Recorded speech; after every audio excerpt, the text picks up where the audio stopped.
विघ्नाः प्रणश्यन्ति सिद्ध्यन्ति च मनोरथाः। न माधवसमो देवो न च मध्वसमो गुरुः न तद्वाक्यसमं शास्त्रं न च तस्य समः पुमान्। माता च कमला देवी पिता देवो जनार्दनः बान्धवाः विष्णुभक्ताश्च स्वदेशो भुवनत्रयं प्रथमो हनुमान्नाम द्वितीयो भीम एव च पूर्णप्रज्ञतृतीयस्तो भगवत्कार्यसाधकः। कंसध्वंसिपदाम्भोज संसप्तो हंसपुङ्गवः ब्रह्मण्यगुरुराजाख्यो वर्ततान् मम मानसे तं वन्दे नरसिंहतीर्थनिलयं श्रीव्यासराट् पूजितं ध्यायन्तं मनसा नृसिंहचरणं श्रीपादराजं गुरुम् अर्थिकल्पितकल्पोऽयं प्रत्यक्षिगजकेसरी व्यासतीर्थगुरुर्भूयादस्मदिष्टार्थसिद्धये तपो विद्याविरक्त्यादि सद्गुणोघाक्रानहं वादिराजगुरुं वन्दे हरिकृपदाश्रयान् भक्तानां मनसां भोजाभानवे कामधेनवे नमतां कल्पतरवे विष्णुगुरुवे नमः। पूज्याय राघवेन्द्राय सत्यधर्मरताय च प्रियतां कल्पवृक्षाय नमतां कामधेनवे दुर्वादिध्वान्तरवये वैष्णवेन्दीवरेन्दवे श्रीराघवेन्द्रगुरवे नमो अत्यन्तदयालवे मुकोऽप्यप्रसादेन मुकुन्दशयनायते राजराजायते रिक्तो राघवेन्द्रं तमाश्रये।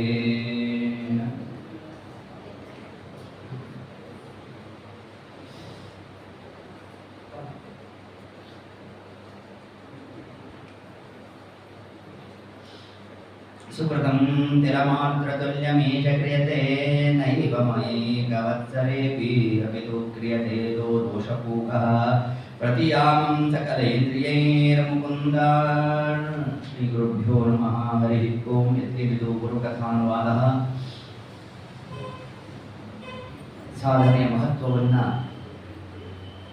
ಎಷ್ಟು ಪ್ರಕಾರವಾಗಿ ಸಾಧನಾ ವಿಶೇಷ ಎಂಬುದನ್ನೇ ವಿಜೇಂದ್ರ ಸ್ವಾಮಿಗಳು ತಾವು ಏತದಂಶವನ್ನು ಉಲ್ಲೇಖ ಮಾಡ್ತಾ ಕಲಿಯುಗದಳು ಹರಿನಾಮವನ್ನೆನೆದರೆ ಕುಲಕೋಟಿಗಳು ಉದ್ಧರಿಸಬಹುದು ತಿಳಿಸಿದ್ದಾರೆ. ಪರಮಾತ್ಮನ ನಾಮಸ್ಮರಣೆ ಮಾತ್ರದಿಂದಲೇ ಸಮಸ್ತವಾಗಿರ್ತಕ್ಕಂತಹ ಎಲ್ಲ ದೋಷಗಳು ನಿವೃತ್ತಿ ಆಗ್ತದೆ ಅಂತ ಜಗಾದ ಚತುರಕ್ಷರಂನಂತ ಶ್ರೀಮದ್ ಭಾಗವತ ಗ್ರಂಥದಲ್ಲಿ ಶುಕಾಚಾರ್ಯ ಪರೀಕ್ಷಿತ್ ಮಹಾರಾಜರಿಗೆ ತಿಳಿಸಿದ್ದಾರೆ. ಅದಕ್ಕೆ ಅನುಸಾರಿಯಾಗಿ ವಿಜೇಂದ್ರ ಸ್ವಾಮಿಗಳು ಪರಮಾತ್ಮನ ನಾಮೋದ್ಗಾರವನ್ನು ನಡೆಸ್ತಾ ತಿಳಿಸುವುದು.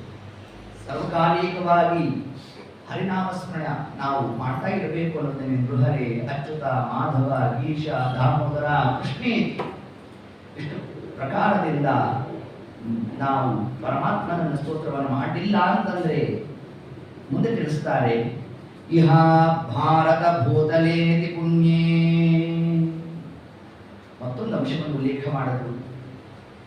ಮನುಷ್ಯ ಜನ್ಮ ಬರೋದು ಎಷ್ಟು ದೊಡ್ಡದೋ ಅಷ್ಟೇ ದೊಡ್ಡದು ಕರ್ಮಭೂಮಿಯ ಅವತೀರ್ಣ. ಭರತ ಭೂಮಿಯಲ್ಲಿ ಹುಟ್ಟೋದು, ಇಲ್ಲಿ ಸಾಧನೆ ಮಾಡುವುದು, ಇದು ಮತ್ತಷ್ಟು ವಿಶೇಷ ಅಂತ ತಿಳಿಸ್ಕೊಡ್ತಾರೆ. ಇಷ್ಟೆಲ್ಲ ಇದ್ರೂ ಕೂಡ ಇಹ ಭಾರತ ಭೂತಲೇ ಅತಿ ಪುಣ್ಯ, ಅತ್ಯಂತ ಪುಣ್ಯ ಜಾಗೃತ ಆದಾಗ ಮಾತ್ರ ಇಂತಹ ಭರತ ಭೂಮಿಯಲ್ಲಿ ನಾವು ಹುಟ್ಟಲಿಕ್ಕೆ ಅವಕಾಶ ಆಗ್ತದೆ ಎಂದು ತಿಳಿಸ್ಕೊಟ್ಟಿದ್ದಾರೆ. ಇಂತಹ ದೇಶ, ಇಂತಹ ದೇಹ ಇದು ಪ್ರಾಪ್ತಿಯಾದಾಗ ನಾವೇನಾದರೂ ಅದನ್ನ ಕೇವಲ ಮುಂದೆ ತಿಳಿಸ್ತಾ ಇದ್ದಾರೆ. ಇಂತಹ ಮನುಷ್ಯ ಜನ್ಮ, ಇಂತಹ ದೇಶ, ಇಂತಹ ಕಾಲ, ಇಷ್ಟೆಲ್ಲ ಹೇಳಲಿಕ್ಕೆ ಕೇಳಲಿಕ್ಕೆ ಅವಕಾಶ ಇದ್ರೂ ಕೂಡ ಯಾರು ಅದನ್ನ ವಿಶೇಷವಾಗಿ ಕ್ರಮದಲ್ಲಿ ಪ್ರವೃತ್ತರಾಗೋಲ್ಲ ಅಂತವರ ಜನ್ಮ ವ್ಯರ್ಥ ಅಂತ ತಿಳಿಸ್ತಾರೆ.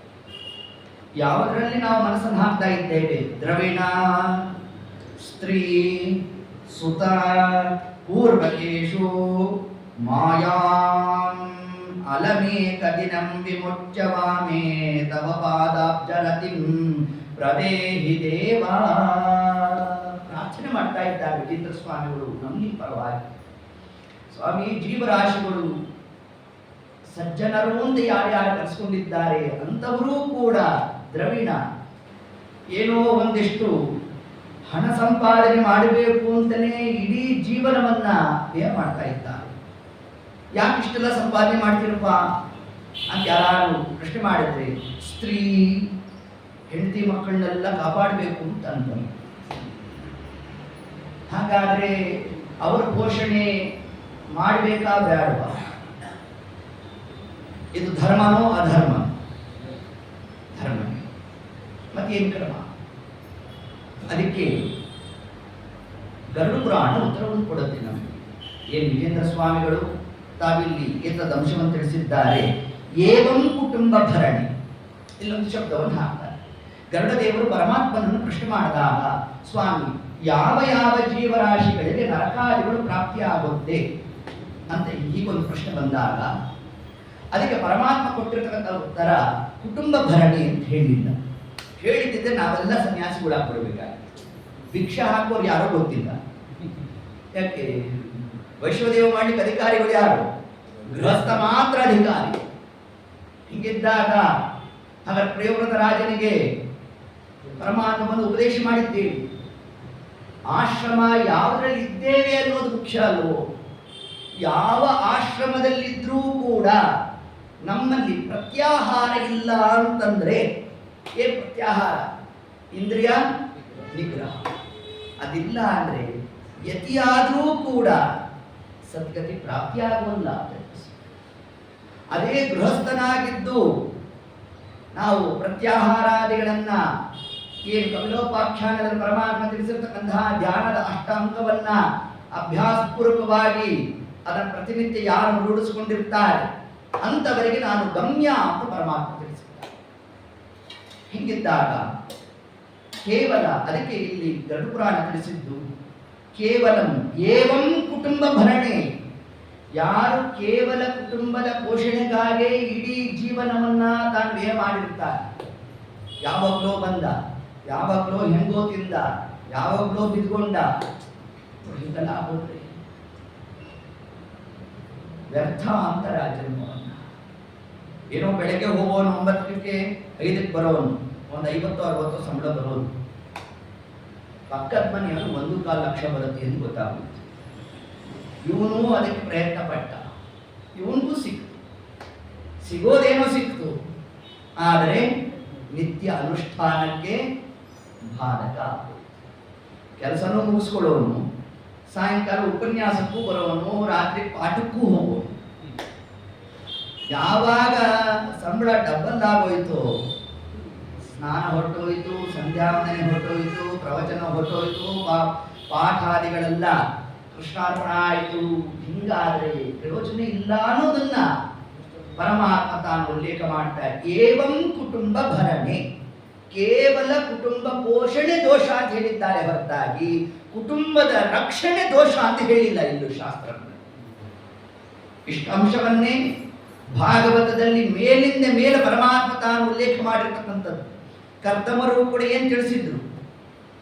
ಸ್ವಾಮಿ ನನಗೆ ಈ ಸಂಸಾರಾವಸ್ಥೆ, ಈ ವಿವಾಹಾದಿಗಳು ಸರ್ವಥಾ ಬ್ಯಾಡು ಅಂತ ಪರಮಾತ್ಮ ತಾನು ಬಂದು ಬೇಕಾ ಸ್ತೋತ್ರವನ್ನು ಮಾಡೋಣ, ಆಗ ನಮ್ಮ ದೇವರಿಂದ ಎಲ್ಲರ ಸಾಧನೆ ಒಂದೇ ಪ್ರಕಾರ ಅಲ್ಲಪ್ಪ, ಒಬ್ಬೊಬ್ಬರಿಗೂ ಒಂದೊಂದು ಪ್ರಕಾರವಾದ ಸಾಧನಾ ವಿಶೇಷ ಇರ್ತದೆ. ಅದಕ್ಕೆ ಅನುಗುಣವಾಗಿ ನಾವು ವರ್ತನಾದಿಗಳನ್ನು ನಡೆಸಬೇಕು ಅಂತ ಏನು ತಿಳಿಸಿದ್ದಾರೆ.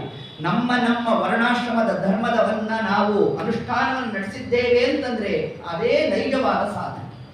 ಆ ಪತ್ನಿ ಕುಲ 1000ವಾಗಲಿ ದಂಡಿಗೆ ಬೆತ್ತ ಹಿಡಿಸಿದಳಯ್ಯ, ಆದದ್ದೆಲ್ಲ ಒಳಿತೇ ಆಯಿತು. ಹೆಂಡಿರು ಮಕ್ಕಳು ನಿನ್ನ ತೋಳರೆಂಬಾರು. ಭಕ್ತಿ ಬೇಕು, ವಿರಕ್ತಿ ಬೇಕು, ಸರ್ವ ಶಕ್ತಿ ಬೇಕು, ಮುಕುತಿಯ ಬಯಸುವಗೆ ಸತಿಯ ಅನುಕೂಲ ಬೇಕು, ಸುತನಲ್ಲಿ ಗುಣ ಬೇಕು.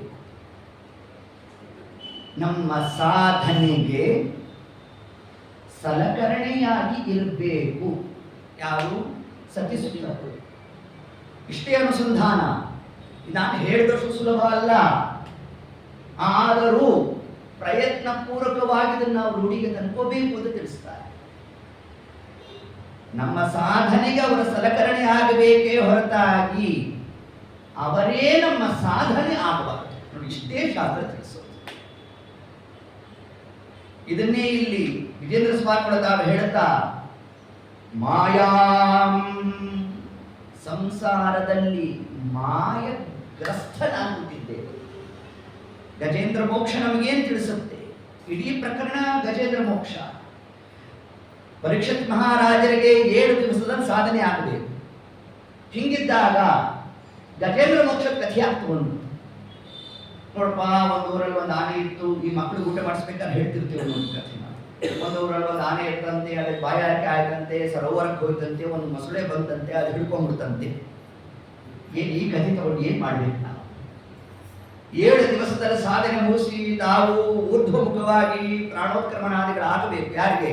ಪರೀಕ್ಷಿತ್ ಮಹಾರಾಜರಿಗೆ. ಆ ಹಂತದ ಸಾಧನೆ ಮಾಡಿಸೋ ಕಾಲಕ್ಕೆ ಗಜೇಂದ್ರ ಮೋಕ್ಷದ ಕಥಾಭಾವಕ್ಕೆ ಯಾಕೆ ತಗೊಂಡ್ರು? ಇಲ್ಲಿ ಬಂದಿರತಕ್ಕಂತಹ ಒಂದು ಶಬ್ದ ಗಜೇಂದ್ರ ಮೋಕ್ಷದ ವ್ಯಾಖ್ಯಾನ. ಮಾಯಾಗ್ರಸ್ಥನಾಗ್ತಕ್ಕಂಥದ್ದಕ್ಕೂ ಗಜೇಂದ್ರ ಮೋಕ್ಷಕ್ಕೂ ಅವಿನಾಭಾವ ಸಂಬಂಧ. ಆತ ನೀರಡಿಕೆ ಆಯಿತು, ಅದಕ್ಕಾಗಿ ನಾನು ಸರೋವರಕ್ಕೆ ಹೋಗಿದ್ದು ದೋಷ ಅಲ್ಲ, ಅಲ್ಲಿ ಜಲಪಾನ ಮಾಡಿದ್ದು ದೋಷ ಅಲ್ಲ, ಜಲಪಾನ ಮಾಡಿ ಹೊರಗಡೆ ಬಂದ್ಬಿಡ್ಬೇಕು. ಆದ್ರೆ ಏನು ಮಾಡ್ದ? ಚಂದ ಅಂತ ತೋರ್ತಂತೆ, ಅಲ್ಲೇ ಕ್ರೀಡಿಸ್ಲಿಕ್ಕೆ ಪ್ರಾರಂಭ ಮಾಡ್ದ. ಆಗೇನಾಯಿತು? ಮೊಸಳೆ ಹಿಡಿದ್ಬಿಡ್ತು. ಹೌದಾ? ಅದರಂತೆ ಗಜೇಂದ್ರ ಅಂದ್ರೆ ಯಾರು? ಯಾವುದೋ ಒಂದು ಆನೆ ಅಲ್ಲ. ಗಜೇಂದ್ರ ಶಬ್ದವತ್ತು ಯಾರು? ಮನುಷ್ಯರು. ಗಜ ಅಂದ್ರೆ ಏನರ್ಥ? ಜೀವರು ಅಂತ ಅರ್ಥ. ಗಜ್ಜತೆ ಜಾಯತೆ, ಹುಟ್ಟು ಸಾವು ಇರೋದು ಯಾರಿಗೆ? ಜೀವರಿಗೆ. ಅದರಿಂದ ಜೀವರೇನಾದರೂ ಗಜ ಶಬ್ದ ವಾಚ್ಯರ. ಈ ಜೀವರಲ್ಲಿ ಇಂದ್ರ ಶ್ರೇಷ್ಠ. ಯಾರು? ಜೀವಕೋಟಿಯಲ್ಲಿ ಶ್ರೇಷ್ಠ ಮನುಷ್ಯ. ಮನುಷ್ಯರಿಗೆ ಮೋಕ್ಷ ಗಜೇಂದ್ರ ಮೋಕ್ಷ. ಅರ್ಥ ಮಾಡಿ. ಆ ಗಜೇಂದ್ರ ಎಲ್ಲಿದ್ದ? ತ್ರಿಕೂಟ ಪರ್ವತದಲ್ಲಿದ್ದ. ಈ ಗಜೇಂದ್ರನು ತ್ರಿಕೂಟ ಪರ್ವತದಲ್ಲೇ ಇರುವುದು. ಯಾವುದು? ಸತ್ವ ರಜಸ್ ತಮೋ ಗುಣಗಳೆಂಬ 3ರ ಮಿಶ್ರಣದಿಂದ ಆಗಿರೋದೇ ಈ ಪಾಂಚಭೌತಿಕ ಶರೀರ. ಆ ಗಜೇಂದ್ರ ನೀರಡಿಕೆ ಆಯಿತು ಅಂತ ಸರೋವರಕ್ಕೆ ಹೋದ. ಪುಣ್ಯಾತ್ಮ ಅವನು. ನಾವು ಸರೋವರಕ್ಕೆ ಹೋಗೋರಲ್ರಿ, ಸಮುದ್ರಕ್ಕೆ ಹೋಗೋರು ನಾವು. ಸಂಸಾರೇ ಅಕ್ಷಯ ಸಾಗರೆ. ಅದಕ್ಕೆ ಅದ್ರ ಹೆಸರೇ ಸಾಗರ. ಗರ ಅಂದ್ರೆ ವಿಷ. ವಿಷದಿಂದ ಕೂಡಿರ್ತಕ್ಕಂಥದ್ದು ಯಾವುದು? ಸಂಸಾರ. ಬರೀ ವಿಷನ ಇಲ್ಲ, ಸ್ವಲ್ಪ ಮಾತ್ರ ವಿಷ. ಅದು ಬೇರೆ. ಪರಮಾತ್ಮನ ಮೋಹ ಅದು. ಬರೀ ವಿಷ ಇದ್ದಿದ್ರೆ ವೈರಾಗ್ಯ ಬಂದು ಹೋಗೋದೇನು? ಹಂಗೆ ಮಾಡಲಿಲ್ಲ ಪರಮಾತ್ಮ. ಸ್ವಲ್ಪ ವಿಷದಂತ ತೋರ್ಬೇಕು, ಪುನಃ ಲಂಚೂರು ಜೇನುತುಪ್ಪ ನಿಕ್ಕಿಸ್ಬಿಡ್ಬೇಕು. ಹಿಂಗೆ ಮಾಡಿ ಹೇಳ್ಕೊಂಡ್ಬಿಡ್ತಾನೆ. ನಿನ್ನ ಬಂಧಕ ಶಕ್ತಿಗೆ ನಮೋ ನಮೋ ಒಂದು ಯಾರು? ಗೋಪಾಲದಾಸರು. ಏನು ಆ ಒಂದು ವ್ಯಾಮೋಹ ಇಟ್ಬಿಡ್ತೀವಿ ಸ್ವಾಮಿ. ಇದನ್ನು ನಾವು ಹೇಳ್ತಾ ಹೇಗೆ ಆ ಗಜೇಂದ್ರ ಆ ಸರೋವರದಲ್ಲಿ ಇಳಿದ, ಅಲ್ಲಿ ಕ್ರೀಡಿಸ್ತಾ ಇದ್ದ, ಅದೇ ಚಂದ ಆದ ತೋರ್ತು.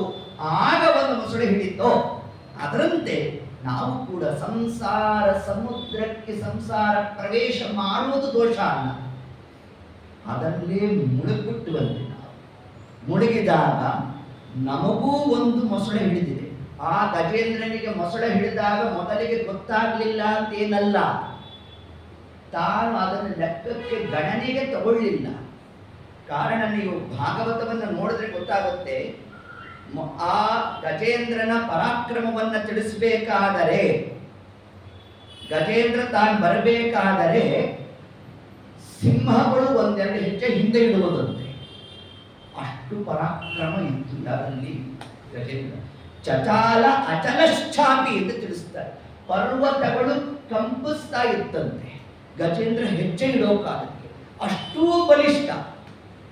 ಅಂತಹ ಬಲ ಇದ್ದವನಿಗೆ ಒಂದು ಮೊಸಳೆ ಹಿಡಿತು, ಯಾವ ದೊಡ್ಡ ವಿಷಯ ಅದು? ಸುಮ್ಮನೆ ಒಂದ್ಸತಿ ಕಾಲನ್ನು ಝಾಡಿಸಿದ್ರು ಹೋಗ್ತದೆ ಅಂತ ಅವ್ರು ಅನ್ಕೊಂಡು ಬರ್ತಾ ಬರ್ತಾ ಬರ್ತಾ ಬರ್ತಾ ಬರ್ತಾ ಬರ್ತಾ ಏನಾಗೋಯ್ತದು? ಅತ್ಯಂತ ಬೀಗ ಆಗೋಯ್ತಲ್ಲ. ಆಮೇಲೆ ನೋಡಿದ ಇಡೀ ಸರೋವರ ರಕ್ತದ ಮುಳು ಆಗೋಯ್ತು.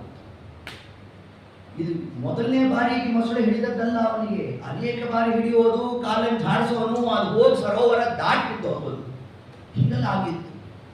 ಆದರೆ ಈ ಬಾರಿ ಆದದ್ದು ದೇವ ಪ್ರೇರಣೆಯಿಂದ. ಇದನ್ನು ಯಾವಾಗ ಚಿಂತನೆ ಮಾಡ್ತಾನೆ? 1000 ವರ್ಷ ಆದ ನಂತರ ಚಿಂತನೆ ಮಾಡ್ತಾನೆ. ನನಗಿದು ಯಾವುದು ದೊಡ್ಡದೇ ಅಲ್ಲ, ನನಗಿದ್ದಂತಹ ಬಲ ಏನು, ಆ ಒಂದು ಪರಾಕ್ರಮ ಏನು, ಒಂದು ಮೊಸಳೆಯನ್ನ ನಾನು ಬಿಡಿಸ್ಕೊಳ್ಳಿಕ್ಕಾಗಿಲ್ಲ ಅಂತಂದ್ರೆ ದೈವ ಸಂಕಲ್ಪೇನ. ಇನ್ನೊಂದು ತಲೆಗೆ ಬಂತು ಅವನಿಗೆ. ಬೆಳಗ್ಗೆ ಒಂದಿಷ್ಟು ಆಹಾರ ತಗೊಂಡು ಮಧ್ಯಾಹ್ನ 12 ಗಂಟೆ ದಾಟು ಅಂದ್ರೆ ಅಷ್ಟು ತಲೆಯಾಗ್ತಿರ್ಲಿಲ್ಲ. 1000 ವರ್ಷಗಳ ಕಾಲ ನಿಂತ ಜಾಗದಲ್ಲಿ ನಿಂತಿದ್ದೇನೆ ಅಂದ್ರೆ ಈ ಧಾರಣಾ ಶಕ್ತಿ ಕೊಟ್ಟವ ಯಾರು ಅಂತ ಎರಡನೇ ಅಂಶ ಬಂತು. ಆಗ ಪರಮಾತ್ಮನನ್ನು ಕರೆದ, ನಾರಾಯಣ ಅಖಿಲ ಗುರೋ ಭಗವನ್ ನಮಸ್ತೆ ಅಂತ ಏನ್ ವಿಶೇಷಣ ಹಾಕಿದ್ದು ಮಹಾನ್ ಭಾವ ಅಂತಂದ್ರೆ ಅಖಿಲ ಗುರೋ ಅಂತಂದು. ಅನುವ್ಯಾಖ್ಯಾನದಲ್ಲಿ ಆಚಾರ್ಯ ವಿಷಯ ತಗೊಂಡ್ರು, ಗುರೋರ್ ಗುರುಣ ಯಾರು ಪರಮಾತ್ಮ ನೋಡ್ಗಿಂತ ಹೋಗ್ಬಿಟ್ರಿ. ಭಾಗವತ ಒಂದು ಶಬ್ದ ಆಚಾರ್ಯರು ತಾವು ಪ್ರಕರಣ ಗ್ರಂಥದಲ್ಲಿ ವ್ಯಾಖ್ಯಾನ ನಡೆಸ್ತಾ ಇದ್ರು. ಗುರೋರ್ ಗುರುಣಾಮ್ ಅನ್ನೋ ಶಬ್ದವನ್ನ ಅಲ್ಲಿ ತಾವು ಹೇಳಿದ್ರೆ ಹರಿರೇವ ಪರೋ ಹರಿರೇವ ಗುರು ಹರಿರೇವ ಜಗತ್ ಪಿತೃಮಾತೃ ಗತಿ. ಅವ್ರಿವ್ರು ಬರೋದು ಬೇಡ ಅಂತಂದರೆ ಸಾಕ್ಷಾತ್ ಪರಮಾತ್ಮನೇ ಬರಬೇಕು. ಆದರೆ ಏತದ್ ಜ್ಞಾನ ಬರಬೇಕಾದರೆ 1000 ವರ್ಷಗಳ ಕಾಲ ಅವನ ಪ್ರಾರಬ್ಧ ಕರ್ಮ ಅವನಿಗೆ ಲೇಪನ ಆಗಬೇಕು. ಅದರಂತೆ ನಾವು ಕೂಡ ಸಂಸಾರದಲ್ಲೇ ಇದ್ದೇವೆ. ಇಲ್ಲಿ ಯಾವ ಮೊಸಳೆ ಹಿಡಿದಿದೆ? ಮೋಹವೆಂಬ ಮೊಸಳೆ ಹಿಡಿದಿದ್ದೆ. ಇದನ್ನ ವಿಜೇಂದ್ರ ಸ್ವಾಮಿಗಳು ತಿಳಿಸ್ತಾ ಇದ್ದಾರೆ ಇಲ್ಲಿ. ಅಲಮೇಕ ದಿನಮ್ಮೆ ಮುಚ್ಯಮಾಮೇ ದ್ರವಿಣ ಸ್ತ್ರೀ ಸುತ ಪೂರ್ವಕೇಶು ಮಾಯಾ. ಸ್ವಾಮಿ, ಏನು ಈ ಜೀವನ ವ್ಯಾಪಾರ ಏನ್ ನಡೀತಾ ಇದೆಯಪ್ಪ? ಎಂತಹ ಭೂಮಿಯಲ್ಲಿ ಅವತಾರ ಮಾಡಿ ಬಂದಿದ್ದಾರೆ, ಹುಟ್ಟಿದ್ದಾರೆ, ಮತ್ತು ಮನುಷ್ಯ ಜನ್ಮ ಬಂದಿರೋಣ, ಅದರಲ್ಲೂ ಕೂಡ ಭಗವತ್ ಪ್ರಜ್ಞಾನಿಗಳು ಅವರಿಗೆ ಪ್ರಾಪ್ತಿಯಾಗಿರೋಣ. ಇಷ್ಟೆಲ್ಲ ಇದ್ರೂ ಕೂಡ ಏನೋ ಲೌಕಿಕವಾದ ವ್ಯಾಪಾರದಲ್ಲೇ ಇಡೀ ಜೀವನ ತಾವು ಪ್ರವೃತ್ತ ಮಾಡ್ತಾ ಇದ್ದಾರೆ ಅಂತಂದ್ರೆ ಹೇಗೆ ಸಾಧನೆ ಆಗ್ಬೇಕು? ನಮ್ಮ ಪರವಾಗಿ ದೇವರು ಸ್ತೋತ್ರ ಮಾಡ್ತಾ ಇದ್ದಾರೆ. ತವ ಪಾದಾಬ್ಜಂ ರತಿಂ. ಸ್ವಾಮಿ, ನಿನ್ನ ಪಾದದಲ್ಲಿ ಅನನ್ಯವಾದ ಭಕ್ತಿ ಕೊಡು. ಪ್ರದೇಹಿ ದೇವ, ದೇಹಿ ಅಲ್ಲ ಪ್ರದೇಹಿ, ಪ್ರಾಕೃಷ್ಟಿಯನ್ನು ಕೊಟ್ಟು. ಯಾಕೆಂದ್ರೆ ನೀನು ಬರೀ ದೇಹಿ ಅಂದ್ರೆ ಆಗಲ್ಲ ಈ ಜೀವರಿಗೆ. ನೀನು ವಿಶೇಷವಾಗಿ ನೀನೇ ಅವರಲ್ಲಿ ನಿಂತು ಆ ವ್ಯಾಪಾರವನ್ನು ಮಾಡ್ತೀನಿ. ನಿನ್ನ ಪಾದದ ಮಹಿಮಾ ಅವರು ಗೊತ್ತಾಗುವಂತೆ ಮಾಡಿಸ್ಬಾರ್ದು. ಸಂಸಾರದ ಮೋಹ ಅದೇ ಒಂದು ಮೊಸಳೆ. ಗಜೇಂದ್ರನೆಂಬ ಜೀವ ಸರೋವರ ಸ್ಥಾನದಲ್ಲಿ ಸಂಸಾರ ಒಂದು ಸಮುದ್ರದಂತೆ ಇದೆ. ಇದರಲ್ಲಿ ಇಳಿಯೋದು ದೋಷ ಅಲ್ಲ, ಮುಳುಗೋದು ದೋಷ. ನಾವು ಮುಳುಗುಟ್ಟಿದ್ದೇವೆ. ಇದರಿಂದ ಪಾರಾಗಬೇಕಾದ್ರೆ ಇದನ್ನೇ ಕುಂತಿದೇವಿ ತಾನು ಸ್ತೋತ್ರ ಮಾಡಿ. ಕೃಷ್ಣ ತಾನು ಹೊರಟಾಗ ಕೃಷ್ಣ ಅಂತ ಕರೆದು ಕೃಷ್ಣ ಬಂದೇ ಬಿಟ್ಟ. ಏನ್ ಇಷ್ಟು ಪ್ರೀತಿಯಿಂದ ಕರೆದೆ ಅಂತ ನಂಬ್ತೀವಿ. ಅಂದಾಗ ಬೇಕಾಷ್ಟು ಸ್ತೋತ್ರ ಮಾಡೋದು. ಯಾರು ಕುಂತಿದ್ದೀವಿ? ನಮಃ ಪಂಕಜನಾಮಾಯ, ನಮಃ ಪಂಕಜಾಂಗ್ರಿಯೇಮ, ನಮಃ ಪಂಕಜ ನೇತ್ರಾಯ. ಹೀಗೆ ಬೇಕಾಷ್ಟು ಪರಮಾತ್ಮನ ಸ್ತೋತ್ರವನ್ನು ಮಾಡ್ತಾ ಏನ್ ಗಟ್ಟಿಯಾಗಿ ಕೃಷ್ಣನ ಪಾದ ಹಿಡ್ಕೊಳ್ತಾರೆ. ಕಣ್ಣಲ್ಲಿ ಧಾರಾಕಾರವಾಗಿ ನೀರನ್ನು ಸುರಿಸ್ತಾ ಇರೋಣ. ಆ ಕಣ್ಣೀರಿಂದಲೇ ಪರಮಾತ್ಮನ ಪಾದ ಪ್ರಕ್ಷಾಲನೆ ಮಾಡ್ತಾ ಇರೋಣ. ಇಷ್ಟು ಮಾಡ್ತಾ ಇದ್ರೆ ಕೃಷ್ಣ ತಾನು ಅಳುತ್ತಾ ಇದ್ದಾನೆ. ಏನಿದ್ರು ತಾತ್ಪರ್ಯ? ನೀನು ಪಾದಕ್ಕೆ ಸಮರ್ಪಣೆ ಮಾಡಿದ್ದು ನಾನು ಸ್ವೀಕಾರ ಮಾಡಿದ್ದೇನೆ ಅಂತ ತಾನು ಕಣ್ಣಿಂದ ನೀರು ಸುರಿಸೋದು ಬರಬೇಕು. ಇಷ್ಟೆಲ್ಲ ಆದಾಗ ಅದು ನಮ್ಮ ಕುಂತಿದೇವಿ ಅಂದು ಕೃಷ್ಣ ಏನಪ್ಪ ಎಂತೆಂತಹ ಕಾಲದ ರಕ್ಷಣೆ ಮಾಡಿಬಿಟ್ಟು ಸ್ವಾಮಿ. ಅಸತ್ಸಭಾಯಾಂ ವನವಾಸ ಕೃಚ್ಛತ. ಅಸತ್ಸಭಾ ನನ್ನ ಸೊಸೆಗೆ ಎಂತಹ ಒಂದು ಆಪತ್ತು ಬಂದು ಹೋಗಿತ್ತು. ನಿನ್ನನ್ನು ಕರೆಯೋ ಆ ಒಂದು ಮರುಕ್ಷಣಕ್ಕೆ ಬಂದು ಅನುಗ್ರಹ ಮಾಡಿಬಿಟ್ಟೆ. ಇನ್ನ ವನವಾಸ ಕೃಚ್ಛತಃ, ವನವಾಸದಲ್ಲಿದ್ದಾಗ ಕುಪ್ರಶಾಪ ಬಂದು ಹೋಗೋದು ನನ್ನ ಮಕ್ಕಳಿಗೆ. ದೂರ್ವಾಸರಿಂದ ಶಾಪಗ್ರಸ್ತರಾಗಬೇಕಾಗಿತ್ತಪ್ಪ. ಆಗ ಕೃಷ್ಣ ಅಂತ ಕರೆದಾಗ ಸ್ವಾಮಿ ನೀನು ಬಂದು ದೂರ್ವಾಸರಿಂದ ಅನುಗ್ರಹ ಮಾಡಿಸ್ಬಿಟ್ಟಿಯಲ್ಲ. ಎಷ್ಟು ಅನುಗ್ರಹ ಮಾಡಿದ್ರು ಸ್ವಾಮಿ. ಇಷ್ಟೆಲ್ಲ ಆದಮೇಲೆ ಕುಂತಿದೇವಿ ಒಂದು ಮಾತಂದು, ಕೃಷ್ಣ ಏನು ಬೇಕು ಅಂತ ಕೇಳಿದೆ ಅಲ್ವಾ? ಒಂದು ಕೇಳ್ತೇನೆ, ನೋಡು, ಇಷ್ಟು ಬಾರಿ ನಾನು ನಿನ್ನನ್ನು ಕೃಷ್ಣ ಕೃಷ್ಣ ಕೃಷ್ಣ ಕೃಷ್ಣ ಕೃಷ್ಣ ಅಂತ ನಾನು ಕರೆದಿದ್ದೇನೋ ಅಷ್ಟು ಬಾರಿ ಬಂದಿದ್ಯಲ್ಲೋ ಸ್ವಾಮಿ ನೀ ಎಷ್ಟು ಬಾರಿ ಬಂದಿದ್ಯೋ ಅಷ್ಟು ಬಾರಿನೂ ಕೂಡ ಪೂರಾ ಲೌಕಿಕವಾದದ್ದನ್ನೇ ಅಪೇಕ್ಷೆ ಮಾಡಿದ್ನಲ್ಲೋ ಕೃಷ್ಣನ. ಏನೋ ನನ್ನ ಮಕ್ಕಳ ದುಃಖ ಬಂದೋಗಿದೆ, ನಾವು ರಾಜ್ಯ ಬಿಟ್ಟು ಹೋಗಬೇಕು, ಮತ್ತು ನನ್ನ ಸೊಸೆಗೇನು ತೊಂದರೆ ಆಗೋಗಿದೆ, ಮೊಮ್ಮಕ್ಕಳಿಗೇನು ತೊಂದರೆ ಆಗೋಗಿದೆ, ಇದನ್ನು ಹೇಳ್ತಾ ಇದ್ದೇನೆ ಹೊರತಾಗಿ ಮೋಕ್ಷಪ್ರದನಾಗಿರ್ತಕ್ಕಂತಹ ಸ್ವಾಮಿ ನೀನು ಬಂದರೂ ಕೂಡ ಮೋಕ್ಷ ಜ್ಞಾನ ಭಕ್ತಿ ವೈರಾಗ್ಯವನ್ನು ನಾನು ನಿನ್ನಿಂದ ಅಪೇಕ್ಷೆ ಮಾಡಲೇ ಇಲ್ವಲ್ಲ ಸ್ವಾಮಿ.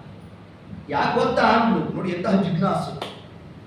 ಕೃಷ್ಣ ಹಿಂಗೆ ಯಾಕೆ ಅಂತ ಕೇಳಲಿಲ್ಲ, ಕೃಷ್ಣ ಹಿಂಗೆ ಯಾಕೆ ಗೊತ್ತಾ ಅಂದಾಗ ಕೃಷ್ಣ ಗೊತ್ತಿದ್ದ ಅಂದು. ಕೃಷ್ಣ ಏನು ಬೇಕು ಅಂತ ಕೇಳಿದೆ ಅಲ್ಲಿನಪ್ಪ, ಒಂದು ಕೇಳಿದೆ ಅಂತ ಸ್ವಾಮಿ. ಚಿಂದಿ ಚಿಂದಿ ಮಮ ಸ್ನೇಹವಾಶ, ನಾನು ನಂದು ನನ್ನ ಮನೆ ನನ್ನ ಮಕ್ಕಳು ನನ್ನ ರಾಜ್ಯ ಏನು ಆ ಒಂದು ನಂದು ಅನ್ನೋ ಆ ಒಂದು ವ್ಯಾಮೋಹ ಇದೆಯಲ್ಲೋ ಅದನ್ನು ಒಂದನ್ನು ಕಳೆದು ಬಿಡು ಸ್ವಾಮಿ, ಸಾಧನೆ ತಾನಾಗಿ ನಡೆಯುತ್ತೆ ಅಂತಂದು ನೋಡ್ಕೊಂಡಿದೆ. ಇಷ್ಟು ಭಾವವನ್ನ ವಿಜೇಂದ್ರ ಸ್ವಾಮಿಗಳು ಒಂದು ಶಬ್ದದಲ್ಲಿ ಸರಿ ಹೇಳಿದ್ರು. ಸಂಸಾರ ಮೋಹವನು ತೊರೆದು ಎನ್ನಲಿ ಮನದ ಸಂಶಯವ ಬಿಡಿ ಬಿಡಿ ಪ್ರಸನ್ನನಾಗುವೆನೆಂದ. ವಿದ್ಯಾಪ್ರಸನ್ನ ತೀರ್ಥರು ಈ ದೇವನಾಮದಲ್ಲಿ ಏನಾವುದು ಚಾತುರ್ಯ ಅದ್ಯಾಪಿ ಕನ್ನಡ ಪದಗಳು, ಅದರಲ್ಲಿ ಎಂತಹ ಸಾರವು. ಸಂಸಾರವನ್ನು ತೊರೆದು ದೋಷ, ಗೃಹಸ್ಥ ಸಂಸಾರ ಬಿಟ್ಟು ಸಾಧನೆ ಮಾಡ್ತಾನೆ ಅಂತಂದ್ರೆ ಅಂದ್ರೆ ಆಗುಲ್ಲ. ಅಥವಾ ಸಂಸಾರದಲ್ಲಿ ಇರಬೇಕು, ಇದ್ರ ಯಾವುದನ್ನು ಬಿಡಬೇಕು, ಅದನ್ನ ಏನು ವಿಜೇಂದ್ರ ಸ್ವಾಮಿಗಳು ಹೇಳಿದ್ದಾರೆ ಅದನ್ನ ನಮ್ಮ ವಿದ್ಯಾಪ್ರಸನ್ನ ತೀರ್ಥರು ತಾವು ಕನ್ನಡೀಕರಿಸ್ತಾ ದ್ರವಿಣ ಸ್ತ್ರೀ ಸುತ ಪೂರ್ವಕೇಶು ಮಾಯಾ ಸ್ವಾಮಿ ಎಲ್ಲ ಮಾಯಗ್ರಸ್ತರಾಗಿದ್ದಾರೆ ಅಂತ ಏನು ಹೇಳಿದ್ರು. ಸಂಸಾರ ಮೋಹವನ್ನು ತೊರೆಯುವುದು, ಸಂಸಾರದ ಮೇಲಿರ್ತಕ್ಕಂತಹ ವ್ಯಾಮೋಹವನ್ನ ನಾವು ಹೇಳಿದಷ್ಟು ಸುಲಭ, ಕೇಳಿದಷ್ಟು ಸುಲಭವಾಗಿ ವ್ಯಾಮೋಹ ಬಿಡೋ ಪದಾರ್ಥ ಅಲ್ಲ, ಆದರೆ ಸಾಧ್ಯ ಇಲ್ಲ ಅಂತ ಅಲ್ಲ. ಹಂತ ಹಂತವಾಗಿ ಈಗ ಜ್ವರ ಬಂದಿದೆ ಅಂತ ವೈದ್ಯರ ಬಳಿಗೆ ಹೋದ್ವಿ. ವೈದ್ಯರು ಎಷ್ಟು ದಿವಸದ ಡೋಸೇಜ್ ಕೊಡ್ತಾರೆ ನಮಗೆ? ಸುಮ್ಮನೆ ಒಂದು 5 ದಿವಸಕ್ಕೆ ಅಂತ ಇಟ್ಕೊಡು. ಯಾಕೆ ಒಂದೇ ಡೋಸೇಜ್ ಕೊಡ್ಬೋದಿತ್ತಲ್ಲ? ಇಲ್ಲ, ಆ ಒಂದು ವೈರಸ್ಸು ತಾತ್ಕಾಲಿಕವಾಗಿ ಬಂದಿರೋ ವೈರಸ್ ದೇಹದಿಂದ ಹೋಗಬೇಕಾದ್ರೇನೆ 5 ದಿವಸ ಬೇಕಂತೆ. ಇನ್ನು ಜನ್ಮದಿಂದ ಜನಿತವಾಗಿರೋ ಮೋಹವೆಂಬ ವೈರಸ್ ನಮ್ಮಿಂದ ಹೋಗಬೇಕಾದರೆ ಅದಕ್ಕಿರ್ತಕ್ಕಂತಹ ಮಾತ್ರೆ ಯಾವುದು? ಹರಿನಾಮ ಸ್ಮರಣೆ. ಈ ಹರಿನಾಮ ಸ್ಮರಣೆಯನ್ನ ನಾವು ನಿರಂತರ ಮಾಡ್ತಾ ಇದ್ವು ಅಂತಂದ್ರೆ ಹೇಗೆ ಆ ಜ್ವರ ಒಂದು ದಿವಸ ನಮ್ಮ ದೇಹದಿಂದ ಬಿಟ್ಟು ಹೋಗ್ತದೋ ಅದರಂತೆ ಈ ವ್ಯಾಮೋಹವೆಂಬ ಈ ಒಂದು ದೋಷ ನಮ್ಮಿಂದ ಹೊರಡಬೇಕು ಅಂತಂದ್ರೆ ಅದಕ್ಕಿರ್ತಕ್ಕಂಥ ಒಂದೇ ಒಂದು ಔಷಧಿ ಯಾವುದು? ಹರಿನಾಮ ಸ್ಮರಣೆ. ಅವನ ಪಾದವನ್ನೇ ನಾವು ಅನನ್ಯವಾಗಿ ನಂಬಬೇಕು ಅನ್ನೋ ಒಂದು ವಿಷಯವನ್ನೇ ನಮ್ಮ ವಿಜೇಂದ್ರ ಸ್ವಾಮಿಗಳು ತಾವು ಸ್ತೋತ್ರವನ್ನು ಮಾಡ್ತಾ ತವ ಪಾದಾಬ್ಜಂ ರತಿಂ. ರತಿಂ ಭಕ್ತಿ. ರತಿ ಅಂದ್ರೇನು? ಪ್ರೀತಿ. ಪ್ರೀತಿ ಅಂದ್ರೇನು? ಭಕ್ತಿ. ಆ ಭಕ್ತಿಯನ್ನ ಯಾರು ವಿಶೇಷವಾಗಿ ಮಾಡ್ತಾರೆ ಅಂತವರಿಗೆ ಪ್ರದೇಹಿ ದೇವ ಸ್ವಾಮಿ ಜೀವರಾಶಿಗಳಿಗೆ ನೀ ಅನುಗ್ರಹ ಮಾಡಬೇಡಪ್ಪ. ಯಾವುದನ್ನ? ನಿನ್ನ ಪಾದಾಬ್ಜದಲ್ಲಿ ಅನನ್ಯವಾದಂತಹ ಭಕ್ತಿ ಇತ್ತು ಅಂತಂದ್ರೆ ತಾನಾಗೆ ಸಾಧನೆ ನಡೆದೋಗ್ತದೆ. ಇಷ್ಟು ಪರಮಾತ್ಮನಲ್ಲಿ ಏನು ನಮ್ಮ ವಿಜೇಂದ್ರ ಸ್ವಾಮಿಗಳು ತಾವು ಸ್ತೋತ್ರವನ್ನು ಮಾಡಿರ್ತಕ್ಕಂಥದ್ದು. ಅದರಿಂದ ಹೆಂಡತಿ ಮಕ್ಕಳು ಅವರ ಪೋಷಣೆ ದೋಷ ಸರ್ವತಾ ಶಾಸ್ತ್ರ ಹೇಳುತ್ತಿಲ್ಲ. ಅದೇ ಮುಖ್ಯ ಸಾಧನೆ ಆಗಬಾರದು. ಅಕಸ್ಮಾತ್ ಆದರೂ ಕೂಡ ಆಪತ್ಕಾಲದಲ್ಲಿ ಯಾರು ಇರ್ತಕ್ಕಂಥದ್ದಲ್ಲ. ಅವನಾವನ ಕಾಯುವ ಅವನಿಯೊಳಗೆ ದೇವ ದೇವೇಶ ಶ್ರೀಹರಿಯಲ್ಲದೆ ಅಂತ ಏನು ಪುರಂದರ ದಾಸರು ಒಂದು ದೊಡ್ಡ ಪಟ್ಟಿನೇ ಕೊಟ್ಟರು. ಹೌದಲ್ಲ? ಆವ ತಂದೆಯು ಸಲುಹಿದನು ಪ್ರಹ್ಲಾದನ ಆವ ತಾಯಿ ಕಾಯ್ದಳು ಧ್ರುವರಾಯನ, ಆವ ಮಗ ಸಲುಹಿದನು ಆ ಉಗ್ರಸೇನನ, ಜೀವಂಗೆ ಪೋಷಕನು ಶ್ರೀಹರಿ ಅಲ್ಲದೆ. ಈ ಒಂದು ದೃಢತೆ ನಮ್ಮಲ್ಲಿ ಬರಬೇಕು ಅಂತಂದ್ರೆ ನಮ್ಮಲ್ಲಿರ್ತಕ್ಕಂತಹ ಆ ವ್ಯಾಮೋಹವೆಂಬ ಆ ಒಂದು ದೋಷ ವಿಸರ್ಜನೆ ಆಗಬೇಕು. ಅದು ಹೋಗಬೇಕಾದ್ರೆ ಸ್ವಾಮಿ ನಿನ್ನ ಪಾದವನ್ನೇ ನಂಬಬೇಕು. ಇಷ್ಟು ಕ್ರಮದಲ್ಲಿ ವಿಜೇಂದ್ರ ಸ್ವಾಮಿಗಳು ನಿಮ್ಮ ಪರವಾಗಿ ಪರಮಾತ್ಮನಲ್ಲಿ ತಾವು ಸ್ತೋತ್ರವನ್ನು ಮಾಡ್ತಾ ಮುಂದೆ ತಿಳಿಸ್ತಾರೆ. ಏನು ಭರತ ಭೂಮಿಯಲ್ಲಿ ಜೀವರಾಶಿಗಳನ್ನ ಏನು ಹಾಕಿರ್ತಿ ಸ್ವಾಮಿ, ಇದೇ ಒಂದು ಸುಯೋಗನು. ಇಂತಹ ಸುಯೋಗದ ಜೊತೆಗೆ ಅದರಲ್ಲೂ ಮನುಷ್ಯ ದೇಹ. ಈ ಮನುಷ್ಯ ದೇಹದ ಮಹತ್ವವನ್ನ ನಿನ್ನೆ ದಿವಸ ನಾವೀಗಾಗಲೇ ನೋಡಿದ್ದೇವೆ. ಆದರೆ ಅದರ ವ್ಯಯ ಹೇಗಾಗ್ತಾ ಇದೆ ಅಂತಂದ್ರೆ ಅದೇ ತಿಳಿಸ್ತದೆ. ಅಥ ದ್ವಿದಶಾಬ್ದಯುಗಂ ದಿವಾಪಿ ಪೂರ್ವೇ ಪೂರ್ವೋತ್ತರಮೇಶ ಸ್ವವಿರತ್ವ ಶಶೈವಾಭ್ಯಾಂ ಸಮಯಂ ಪ್ರಣಯಾಮಿ ಸರ್ವರೋಗೈಃ ಬಹುಲೀಲಾಭಿರಪಿ ಪ್ರಮೂಢ ಬುದ್ಧ್ಯಾ. ಮೂರು ಅವಸ್ಥಾ ವಿಜೇಂದ್ರ ಸ್ವಾಮಿಗಳು ತಿಳಿಸ್ತಾರೆ. ಇರೋ ಆಯುರ್ಮಾನ ಎಷ್ಟು? ಸುಮ್ಮನೆ ಒಂದು 100 ವರ್ಷ ಅಂತ ಇಟ್ಕೊಳ್ಳಿ. ಅದರಲ್ಲಿ 50 ವರ್ಷ ನಾವೇನು ಹೆಂಗೆ ಕಳೆದಿರ್ತೇವೆ? ನಿತ್ಯ ಲೋಕವು ಅದನ್ನು ಹೇಳ್ತಾರೆ. ಇದನ್ನೇ ಒಂದು ಜನಪದದಲ್ಲಿ ಇದೆಯಲ್ಲ, ನಮಗಿವಲ್ಲ ಅದನ್ನು ಆಡೆ ಬೆಳೆದಿರೋ. ಕಣ್ಣ ಮುಂಚೆ ಗಾಡೆ ಗೂಡೆ ಬುದ್ಧಿನ ಮುಂದೆ ಉರುಳೆ ಹೋಯಿತು, ನಿಮ್ಮಯ ಹಕ್ಕಿ ನಮ್ಮಯ ಹಕ್ಕಿ ಬಿಟ್ಟನೋ ಬಿಟ್ಟೆ. ನಮ್ಮ ಮಧ್ವ ಸಿದ್ಧಾಂತ. ಕಣ್ಣ ಮುಚ್ಚೆ, ನಮ್ಮ ಆಯುಷ್ಯದಲ್ಲಿ ಅರ್ಧ ಆಯುಷ್ಯ ಕಣ್ಣ ಮುಚ್ಚೆ ನಿದ್ದೆ. ಇನ್ನು ಬೆಳಗ್ಗೆಯಿಂದ ಎದ್ದಿರ್ತೀವಲ್ಲ, ಹಾಗೇನಾರ ಸಾಧನೆ ಮಾಡ್ತೀವ? ಅದಕ್ಕೆ ಹೇಳಿದ್ರು ಬಹುಲೀಲಾಭಿರಪಿ ಪ್ರಮೂಢ ಬುದ್ಧಿಯ ಕಾಡೆ ಗೂಡೆ. ಅವ್ರಿವ್ರಿಗೆ ಕೇಡು ಮಾಡೋದ್ರಲ್ಲಿ ಇನ್ನರ್ಧ ಆಯುಷ್ಯ ಹೊರಟೋಗಿರುತ್ತೆ. ಇಷ್ಟಾದಾಗ ಏನಾಯ್ತು? ದೇಹ ಬಿಟ್ಟ. ದೇಹ ಬಿಟ್ಟರೆ ಏನಾಯ್ತು? ಉದ್ದಿನ ಮೂಟೆ. ಉದ್ದು ಯಾವಾಗ ಉದ್ದಿನ ನೋಡೆ ಹೌದು, ಭಕ್ಷ್ಯ ಮಾಸದಲ್ಲಿ ಗೊತ್ತಿರತ್ತಲ್ಲ ನಮಗೆ. ನೋಡಿ, ಉದ್ದಿನ ಮೂಟೆ ಉರುಳೋದೇ ಯಾವಾಗ? ಹೋಗಿ ಉದ್ದಿನ ವಡೆ ತಿನ್ಕೊಂಡು ಬರೋದು ಅಂದ್ರೆ ಏನು? ಅವ ಹೋದ ಅಂತ. ಉದ್ದಿನ ಮೂಟೆ ಉರುಳೇ ಹೋಯಿತು.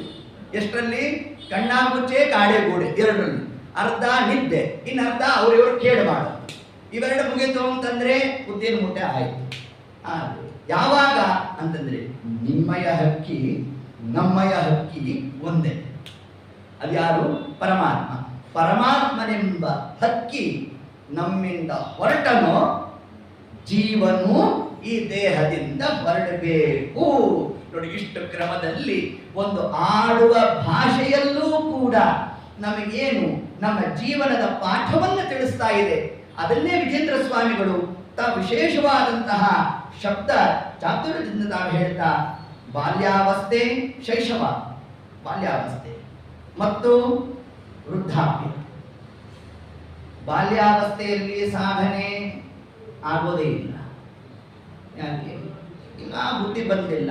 ಬುದ್ಧಿ ಬಂದು ಏನಾರು ಒಂದಿಷ್ಟು ಸಾಧನೆ ಮಾಡ್ತೇನೆ ಅಂದ್ರೂ ಮನೇಲಿ ಬಿಡೋಲ್ಲ. ನೀನು ಚಿಕ್ಕ ಹುಡುಗನು, ಈಗಲೇ ಯಾಕೆ ಏಕಾದಶಿ ನಿರಾಹಾರನಪ್ಪ, ಮುಂದೆ ಅವೆಲ್ಲ ಮಾಡಿ ನಿಂತೀನಿ.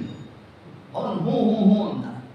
ಮುಂದೆ ಕೆಲಸಕ್ಕೆ ಸೇರಿಕೊಂಡಾಗ ನೋಡಪ್ಪ, ಕೆಲಸಕ್ಕೆ ಹೋಗೋರು ನಿಮ್ಗೆಲ್ಲ ಆಗೋಲ್ಲ, ಮುಂದೆ ರಿಟೈರ್ಮೆಂಟ್ ಆದ್ಮೇಲೆ ಮಾಡಿ ಹ್ಞೂ ಅಂದ. ಅವಾಗ ರಿಟೈರ್ಮೆಂಟ್ ಆಗೋಷ್ಟಕ್ಕೆ ಸರ್ವರೋಗೈಹಿ, ರೋಗಗಳು ರೋಗ ಇದೆ ತಾನೆ, ಈ ಗುಳಿಗೆ ತಗೊಳ್ಳೋಂತಾನೆ, ನಿನಗೆ ಅಷ್ಟರಲ್ಲಿ ನೀ ಬಂದನೆ ಇಲ್ಲಪ್ಪ. ಆದರೆ ನಾನು ಏನು ಮಾಡು? ಯಥಾಶಕ್ತಿ ಯಥಾ ಅಷ್ಟು ಮಾಡು. ಹಾಗಾದ್ರೆ ಇಡೀ ಜೀವನ ಪೂರ್ತಿ ನಿರ್ಜಲ ಏಕಾದಶಿ ಮಾಡಲೇ ಇಲ್ಲ. ಹೀಗಾಗಿ ಬಾಲ್ಯಾವಸ್ಥೆ ಅಲ್ಲಿ ಒಂದು ಕ್ರಮದಲ್ಲಿ ಕಾಲವ್ಯಯ ಆಗೋದು. ಇನ್ನು ವೃದ್ಧಾಪ್ಯದಲ್ಲಿ ಅದನ್ನು ತಿಳಿಸ್ತಾರೆ. ಸಂಜೆಯ ಕವಳಕ್ಕೆ ಸಾವಿರ ಆಪತ್ತು, ಅಂಜಿ ಓಡುವುದೆಂದು ಕೇಳಿಲ್ಲವೇನವ್ವ. ಕವಳ ಪಾಪಿ ಪರದೇಶಿಯ ಮರಿಬೇಡಿರಮ್ಮ ಕವಳ ತಾಯಿ ಕವಳ ಅಮ್ಮ. ಸಂಜೆಯ ಕವಳಕ್ಕೆ ಸಾವಿರ ಆಪತ್ತು. ಯಾವ ಸಂಜೆ ಕವಳ ಅಂದ್ರೆ ವೃದ್ಧಾಪ್ಯ, ಕವಳ ಅಂದ್ರೆ ಜ್ಞಾನ ಆನಂದ. ಅದನ್ನ ಪಡಿಬೇಕು ಅಂತ ನಾವೇನಾರ ಸಾಧನೆಗೆ ಅಂತ ತೊಡಗಿದ್ರೆ ವೃದ್ಧಾಪ್ಯದಲ್ಲಿ, ರಿಟೈರ್ಮೆಂಟ್ ಆದ್ಮೇಲೆ ಸಾಧನೆ ಅಂತ ಹೋದ್ರೆ ತತ್ವಾಭಿಮಾನಿಗಳು ಹೇಳ್ತಾರಂತೆ, ನೀನು ರಿಟೈರ್ಮೆಂಟ್ ತಗೊಳ್ಳೋಷ್ಟೊತ್ತಿಗೆ ನಾವು VRS ತಗೊಂಡಿರ್ತೇವೆ ಅಂತ.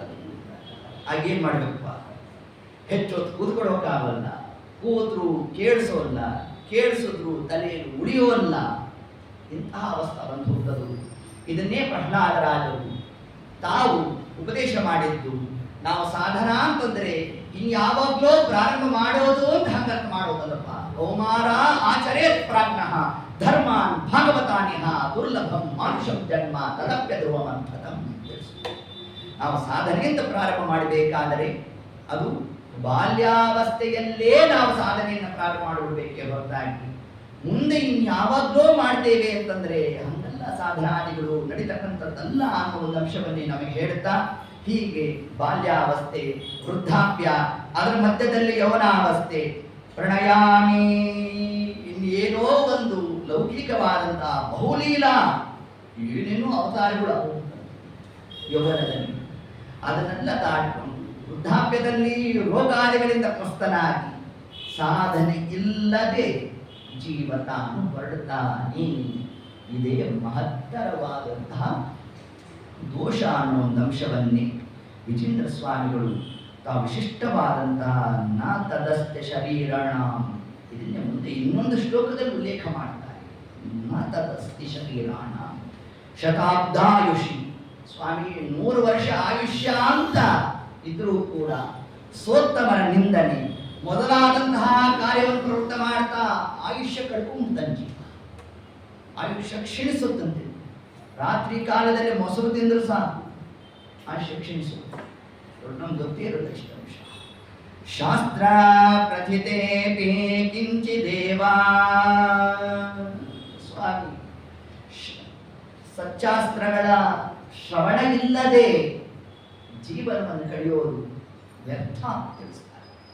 ವೃಷಭನಾಮಕನಾದ ಪರಮಾತ್ಮ ತನ್ನ ಮಗನಾದ ಭರತನಿಗೆ ಉಪದೇಶ ಮಾಡಬೇಕಾದ್ರೆ ಏನು ತಿಳಿಸಿದ್ದಾನೆ ಪರಮಾತ್ಮ? ಪತಿರ್ನಸ್ಯ, ಪತಿ ಅಂತ ಕರೆಸ್ಕೊಳ್ಳುವಂತೆ. ಯಾವಾಗ ತನ್ನ ಹೆಂಡತಿಗೆ ಅವನು ಧರ್ಮ ಮಾರ್ಗವನ್ನ ಬೋಧನೆ ಮಾಡಿಲ್ಲ ಅಂತಂದ್ರೆ ಅವನ ಪತಿ ಆಗೋಲ್ಲ. ಗುರುರ್ನಸ್ಯ, ಗುರುವಾದವನು ಅಂತ ಅವನು ಕರೆಸ್ಕೋಬೇಕಾದರೆ ವಿಶಿಷ್ಟವಾದಂತಹ ಆ ಒಂದು ತತ್ವ ಮಾರ್ಗದಲ್ಲಿ ಪರಮಾತ್ಮನ ವಿಷಯವಾದಂತಹ ಜ್ಞಾನದಲ್ಲಿ ಪ್ರವೃತ್ತನಾಗುವಂತೆ ಮಾಡಿಲ್ಲ ಅಂತಂದ್ರೆ ಅವನು ಗುರು ಅಲ್ಲ, ಅವನ ತಂದೆ ಅಲ್ಲ, ತಾಯಿ ಅಂತ ಕರೆಸ್ಕೊಡೋಲ್ಲ, ಬಂಧುರ್ನಸ್ಯ, ಬಂಧು ಬಾಂಧವರು ಅಂತ ಕರೆಸ್ಕೊಡೋಲ್ಲ. ತಮ್ಮವರನ್ನೆಲ್ಲ ಅವರಿಂದ ಸಾಧನಾದಿಗಳನ್ನ ಮಾಡಿಸಿ ಕರ್ಕೊಂಡು ಹೋಗ್ತಕ್ಕಂಥದ್ದು ಯಾರ ಕರ್ತವ್ಯ? ಸಾಧಕರ ಲಕ್ಷಣ. ಅಗಸ್ತ್ಯರು ತಾವು ತಿರುಪತಿ ಬೆಟ್ಟದ ಪ್ರದಕ್ಷಿಣೆಯನ್ನು ಅದ್ಯಾಪಿ ಅದನ್ನ ಇವತ್ತು ಮಾಡ್ತಾರಂತೆ. ಅವ್ರದ್ದೊಂದು ಸಂಕಲ್ಪ, ಕಲಿಯುಗ ಪರ್ಯಂತರವಾಗಿ ತಿರುಪತಿ ಬೆಟ್ಟಕ್ಕೆ ತಾವು ಪ್ರದಕ್ಷಿಣೆ ಬರ್ತಕ್ಕಂಥದ್ದು ಅವ್ರದ್ದೊಂದು ಸಂಕಲ್ಪ. ಆದಿತ್ಯ ಪುರಾಣ ಅಂತರದ ಶ್ರೀನಿವಾಸ ಕಲ್ಯಾಣದಲ್ಲಿ ಈ ವಿಷಯವನ್ನು ಉಲ್ಲೇಖ ಮಾಡ್ತಾರೆ. ಮಾಡಿದಾಗ ಆಗ ಬ್ರಹ್ಮದೇವರು ಕರೆದರಂತೆ ಯಾರನ್ನ? ಅಗಸ್ತ್ಯರನ್ನ. ಏನ್ ಸೇವೆ ಮಾಡ್ತಿದ್ದೀರಿ, ನಿಮ್ಗೆ ಅಧಮ ಪ್ರಸಾದ ಅಂತ. ಸ್ವಾಮಿ ಭೂವೈಕುಂಠ ಕ್ಷೇತ್ರ ಸಮಸ್ತವಾದ ಎಲ್ಲ ದೇವತೆಗಳ ಸನ್ನಿಧಾನ, ಪಿತೃದೇವತೆಗಳು, ಋಷಿಮುನಿಗಳು ಅವರೆಲ್ಲರ ಸನ್ನಿಧಾನ ಇರಬೇಕಾದರೆ ಯಾಕೆ ಅಧಮ ಪ್ರಸಾದ ಅಂದಾಗ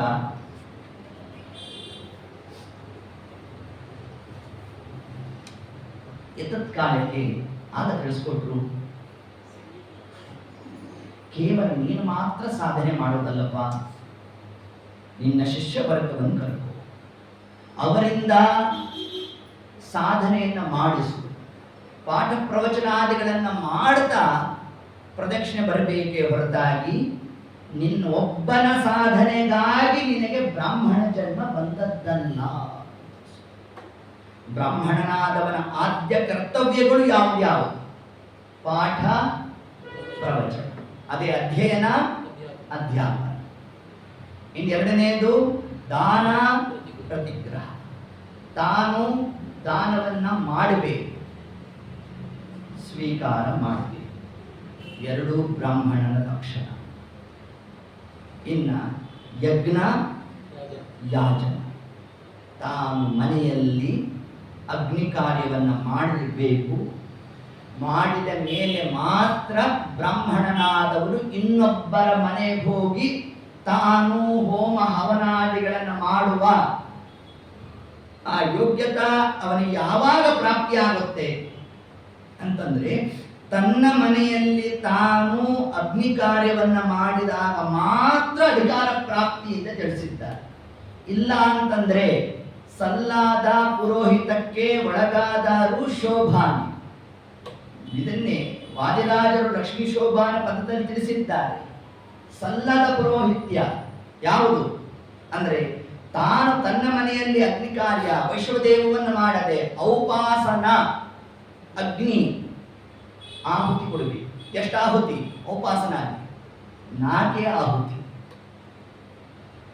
ಅದಕ್ಕೆ ಹೆಂಡತಿ ಗಂಡನನ್ನ ಏನಂತ ಸಂಬೋಧನೆ ಮಾಡುದು? ಯಜಮಾನರೇ ಅಂತ ಕರೆಯೋದು. ಯಾಕೆ ಯಜಮಾನರೇ ಅಂತ ಕರೆಯೋದು? ಗಂಡನಿಗೆ ಜ್ಞಾಪಿಸೋದಂತೆ, ನೀವು ಯಜಮಾನ. ಯಜ ಯಜ್ಞವನ್ನ ಮಾಡುವವನು ಯಜ. ಅದನ್ನ ಮಾಡಿ ಮಾಡಿ ಅಂತ ಕೆಟ್ಟೋದಂತೆ ಹೆಂಡತಿ. ಹೆಂಡತಿ ಪ್ರಾಣ ಹೆಂಡತಿ ಅಂತ ಕೇಳಿದ್ದಕ್ಕೆ ಹೆಂಡತಿ ಬಿಡಬಾರದಂತೆ ಗಂಡನನ್ನ. ಯಾಕೆ? ನೀವು ಆಹುತಿ ಕೊಟ್ಟಿಲ್ಲ ಅಂದ್ರೆ ನೀವು ಯಜಮಾನ ಶಬ್ದ ವಾಚ್ಯರಲ್ಲ. ಅದಕ್ಕೆ ಪ್ರತಿನಿತ್ಯ ಯಜಮಾನರೇ ಯಜಮಾನರೇ ಅಂತ ಕರೆಯೋದು ಯಾಕೆ ಅಂತಂದ್ರೆ, ನಿಮ್ಮಿಂದ ಆ ಒಂದು ಯಜ್ಞದ ಕಾರ್ಯ ನಡಿಬೇಕು. ಔಪಾಸನ ಅಗ್ನಿಯನ್ನ ತಾನು ಪ್ರತಿನಿತ್ಯ ಆಚರಣೆಯಲ್ಲಿ ಇಟ್ಕೊಂಡಿರಬೇಕು. ಅದನ್ನು ಮಾಡುವ ಕ್ರಮ ಹೇಗೆ? 2 ನಿಮಿಷದ ಹೋಮ. 2 ನಿಮಿಷ. ಹೆಂಡತಿಯಾದವಳು ಗಂಡನ ಕೈಗೆ ಒಂದಿಷ್ಟು ಅಕ್ಕಿಯನ್ನ ಕೊಡಬೇಕು. ಅಷ್ಟೊತ್ತಿಗೆ ಗಂಡ ತುಪ್ಪದ ಕೈಯನ್ನು ಮಾಡಿಕೊಂಡಿರ್ಬೇಕು. ತಾನು ಅದನ್ನ ಇಟ್ಕೋಬೇಕು. ಇಟ್ಕೊಂಡು ಆ ಔಪಾಸನ ಅಗ್ನಿ, ನೀವು ಯಾವ ವೈಶ್ವದೇವವನ್ನ ಮಾಡಲಿಕ್ಕೆ ಅಂತ ಅಗ್ನಿ ಸ್ಥಾಪನೆ ಮಾಡಿಕೊಂಡಿರ್ತೀರೋ ಅದರಲ್ಲೇ ಆಹುತಿ ಕೊಡಿ. ಇದಕ್ಕೆ ಪ್ರತ್ಯೇಕ ಸ್ಥಾಪನೆ ಏನು ಬೇಡ. ಇದರಲ್ಲಿ ಮಾಡ್ತಾ ವಿಶೇಷವಾಗಿ 4 ಆಹುತಿಗಳು. ಅದ್ಯಾಪಿ ಇರೋದು ಕ್ರಮ ಏನು ಅಂತಂದ್ರೆ, ಬೆಳಗ್ಗೆ 2 ಆಹುತಿ, ಸಾಯಂಕಾಲಕ್ಕೆ 2 ಆಹುತಿ. ಹಿಂದಿನ ಋಷಿ ಮುನಿಗಳಿಗೆ ಗೊತ್ತಿತ್ತು ನಮ್ಮ ಹಣಿಬಾರ ಏನು ಅಂತ. ನಿಮಗೆ ಸಾಯಂಕಾಲದ್ದು ಅಂದ್ರೆ ನೀವು ಒಲೆನೇ ಹಚ್ಚೋಲ್ಲ, ಹಾಗಾದ್ರೆ ನೀವು ಆಹುತಿ ಕೊಡೋಲ್ಲ. ಅದಕ್ಕೇನು ಮಾಡಿದ್ರು? ಸಾಯಂಕಾಲದ್ದು ಬೆಳಗ್ಗೆ ಕೊಟ್ಬಿಡು. ಪ್ರಜಾಪತಿ ಸ್ವಾಹ, ಪ್ರಜಾಪತಿ ಇದನ್ನು, ಪ್ರಜಾಪತಿ ಶ್ರೀ ವಾಸುದೇವಾಯ ಇದನ್ನು, ಪ್ರಜಾಪತಿ ಶ್ರೀ ಸೂರ್ಯಾಯ ಸ್ವಾಹ, ಸೂರ್ಯಾಯ ಇದನ್ನು. ಸಾಯಂಕಾಲಕ್ಕೂ ಪುನಃ ಪ್ರಜಾಪತಿಯ ಸ್ವಾಹ, ಪ್ರಜಾಪತಿ ಶ್ರೀ ವಾಸುದೇವಾಯ ಇದನ್ನು. ಅಗ್ನಿಯ ಸ್ವಾಹ, ಅಗ್ನಿ ಇದನ್ನು. ಇಷ್ಟೇ ಮುಗಿದು. ಔಪಾಸನಾಗ್ನಿ ಮಾಡದೆ ಅಂತ ನಮ್ಮ ಮುಗಿದು. ಹೀಗೆ ಮಾಡಿದವನು ಮಾತ್ರ ಯಜಮಾನ. ಅದರಂತೆ ವೈಶ್ವದೇವ. ವೈಶ್ವದೇವವನ್ನು ನಾವು ಮಾಡದೆ ಅನ್ನವನ್ನ, ಅದು ಕೂತ ಅನ್ನ, ಮುಂದೆ ಹೇಳ್ತಾರೆ ವಿಜೇಂದ್ರ ಸ್ವಾಮಿ, ಶುದ್ಧವಾದ ಅನ್ನವನ್ನ ಸ್ವೀಕಾರ ಮಾಡಿಲ್ಲ ಅಂತಂದ್ರೆ ಸಾಧನೆ ಆಗೋಲ್ಲ ಅಂತ ತಿಳಿಸ್ತಾರೆ ವಿಜೇಂದ್ರ. ಅನ್ನಕ್ಕೂ ಸಾಧನೆಗೂ ಅವಿನಾಭಾವ ಸಂಬಂಧವುಂಟು. ಕಂಡ ಕೂಳುಗಳನ್ನು ತಿಂದು ಒಡಲೊರೆಯಬೇಡ ಅಂತ ತಿಳಿಸುವುದು ನಮಗೆ. ಬುದ್ಧಿಪೂರ್ವಕ ತಿಳಿದು ಕದ್ದುಂಡು ಕಾಯುವನ್ನು ವೃದ್ಧಿ ಮಾಡಿದನೆಯ ಉದ್ಧರಿಸೋ ಹರಿಯೇ ಅಂತ ಏನು ತಿಳಿಸಿಕೊಟ್ಟಿದ್ದಾರೆ. ಹೀಗೆ ಆ ಕ್ರಮದಿಂದ ಆ ವಿಶಿಷ್ಟವಾಗಿರತಕ್ಕಂತಹ ಶುದ್ಧವಾದ ಅನ್ನವನ್ನ ನಾವು ಸ್ವೀಕಾರ ಮಾಡಬೇಕು. ಏನು ಶುದ್ಧವಾದ ಅನ್ನ ಅಂದ್ರೆ ಯಾವುದು? ಎಲ್ಲೋ ಹೊರಗಡೆ ತಿಂದೇ ಇರೋದು, ನನ್ನ ಮನೆಯಲ್ಲಿ ನಾನು ತಿನ್ನೋದು, ಇದಿಷ್ಟೇ ಶುದ್ಧ ಅನ್ನ ಅಂತ ಕಲಿಸ್ಕೊಳ್ಳಿ. ನಮ್ಮ ಮನೆಯ ಅನ್ನ ನಮಗೆ ಅದು ತಿನ್ನಲಿಕ್ಕೆ ಅಧಿಕಾರ ಪ್ರಾಪ್ತಿ ಆಗೋದೇ ವೈಶ್ವದೇವ ಆದ ನಂತರದಲ್ಲಿ. ಆ ವೈಶ್ವದೇವ ಏನು ನಾವು ಮಾಡಿರ್ತೇವೆ, ರುಕ್ಮಕ ನಾಮಾನಮಗ್ನಿ ಪ್ರತಿಷ್ಠಾಪಯಾಮಿ. ಆ ಅಗ್ನಿದೇವರನ್ನು ಕರಿಬೇಕು. ಕರೆದು ಏನು ಬಹಳ ಆಹುತಿಗಳಿಲ್ಲ, ಪುರುಷ ಸೂಕ್ತ ಆದಿ ಅಂತ್ಯ ತಗೊಳ್ರಪ್ಪ, ಅಷ್ಟು ಬೇಡ ಹೋಗ್ಲಿ, ಅದನ್ನು ಮೊದಲನೇ ರುಕ್ಕು ಕೊನೆಯ ರುಕ್ಕು, ನಾರಾಯಣ ಅಷ್ಟಾಕ್ಷರ, ಕೃಷ್ಣ ಷಡಾಕ್ಷರ, ವಾಸುದೇವ ದ್ವಾದಶಾಕ್ಷರ, ಇದಿಷ್ಟು ಮಾಡಿ ಒಂದು ಭಾಗದ ಅನ್ನದ ಶೇಷ ಭಾಗ ಉಳಿಸ್ಕೋಬೇಕು. ಆ ಭಾಗವನ್ನೇ ಆ ತಪ್ಪಲೆ ಅನ್ನ ಯಾವುದಿರುತ್ತೆ ಅದಕ್ಕೆ ಹಾಕಬೇಕು. ಅದಕ್ಕೆ ಹಾಕಿದ ಮೇಲೆ ಯತಿ ಹಸ್ತೋದಕ. ವೈಶ್ವದೇವ ಆಗಿಲ್ಲ ಅಂದ್ರೆ ಯತಿಗಳಿಗೂ ಅಧಿಕಾರ ಬರೋದಿಲ್ಲ. ಮನೇಲಿ ಗೋವಿದ್ರೆ ತರುವಾಯ ಗೋಗ್ರಾಸ, ಗೋಗ್ರಾಸ ಆದ್ಮೇಲೆ ಯತಿ ಭಿಕ್ಷ, ಯತಿ ಹಸ್ತೋದಕವನ್ನು ಕೊಡಬೇಕು. ಹೀಗೆ ಇಷ್ಟು ಕ್ರಮ. ಮತ್ತು ದಿಕ್ಪಾಲಕರು ವಿಶ್ವೇಭ್ಯೋ ದೇವೇಭ್ಯೋ ಅವರನ್ನೆಲ್ಲ ನಾವು ಚಿಂತನೆಯನ್ನು ಮಾಡ್ತಾ ಹೀಗೆ ಆ ವೈಶ್ವದೇವಾದಿಗಳನ್ನು ಮಾಡಿದಾಗ ಅನ್ನ ತಿನ್ನಲಿಕ್ಕೆ ನಮಗೆ ಅಧಿಕಾರ ಪ್ರಾಪ್ತಿ ಆಗುತ್ತೆ. ಆಗ ಅದು ಪೂತಾನ್ನ. ಪೂತ ಅಂದ್ರೆ ಏನು? ಪವಿತ್ರ. ಪವಿತ್ರವಾದ ಅನ್ನ ಆಗೋದು ಯಾವಾಗ ಅಂತಂದ್ರೆ ಅಗ್ನಿದ್ವಾರ ಪರಮಾತ್ಮನಿಗೆ ನಾವು ಅದನ್ನ ಅರ್ಪಣೆ ಮಾಡಬೇಕು ಅಂತ ತಿಳಿಸ್ಕೊಟ್ಟಿದ್ದಾರೆ. ಇಷ್ಟು ಕ್ರಮದಲ್ಲಿ ಮಾಡಿ ನಾವು ಅನ್ನವನ್ನ ಸ್ವೀಕಾರ ಮಾಡಿದಾಗ, ಕಾರಣ ಆ ಅಡಿಗೆ ಮಾಡಬೇಕಾದ್ರೆ ನಾನಾ ಪ್ರಕಾರವಾದ ಮನೋವಿಕಾರಗಳು ಏರ್ಪಟ್ಟಿರುತ್ತೆ. ನೀವು ಅಡಿಗೆ ಮಾಡಬೇಕಾದ್ರೇನೆ ಫೋನ್ ಬರೋದು, ಯಜಮಾನ ಪೂಜೆ ಕೂತಾಗ್ಲೇ ಫೋನ್ ಬರೋದು. ಕಲಿ ಪ್ರಾಬಲ್ಯ ಹೇಗೆ ಅಂದ್ರೆ ನಮ್ಮ ಹತ್ರನೇ ಕೂತ್ಕೊಂಡ್ಬಿಟ್ಟಿರುತ್ತೆ. ಹೌದು, ಇದರಿಂದ ನಾವು ಹಂಗಾರೆ ಹೆಂಗಪ್ಪ ನಾವಿದ್ರ ಪಾರಾಗೋದು ಅಂತಂದ್ರೆ ಅದಕ್ಕೆ ತಿಳಿಸಿರ್ತಕ್ಕಂಥದ್ದೇ ಈ ವೈಷ್ಣದೇವಾದಿಗಳನ್ನ, ಆ ಏನು ಮನೋವಿಕಾರಾದಿಗಳಾಗಿರುತ್ತೆ ಆ ಎಲ್ಲಾ ದೋಷ ಅನ್ನದ ಮೇಲೆ ಕೂತ್ಕೊಂಡು, ಯಾರು ಆ ಅನ್ನವನ್ನು ಸ್ವೀಕಾರ ಮಾಡ್ತಾನೋ ತಿಂದಂತಹ ಅನ್ನ 3 ಭಾಗ ಆಗುತ್ತೆ. ಅದೇ ಸಾರ, ನಿಸ್ಸಾರ, ಸೂಕ್ಷ್ಮ. ಸಾರ ಭಾಗದ ಅನ್ನವೇ ನಮ್ಮ ನೆತ್ತರುವಿನಲ್ಲಿ ಶಕ್ತಿ ರೂಪೇಣ ಸಂಚಾರ ಆಗುತ್ತೆ.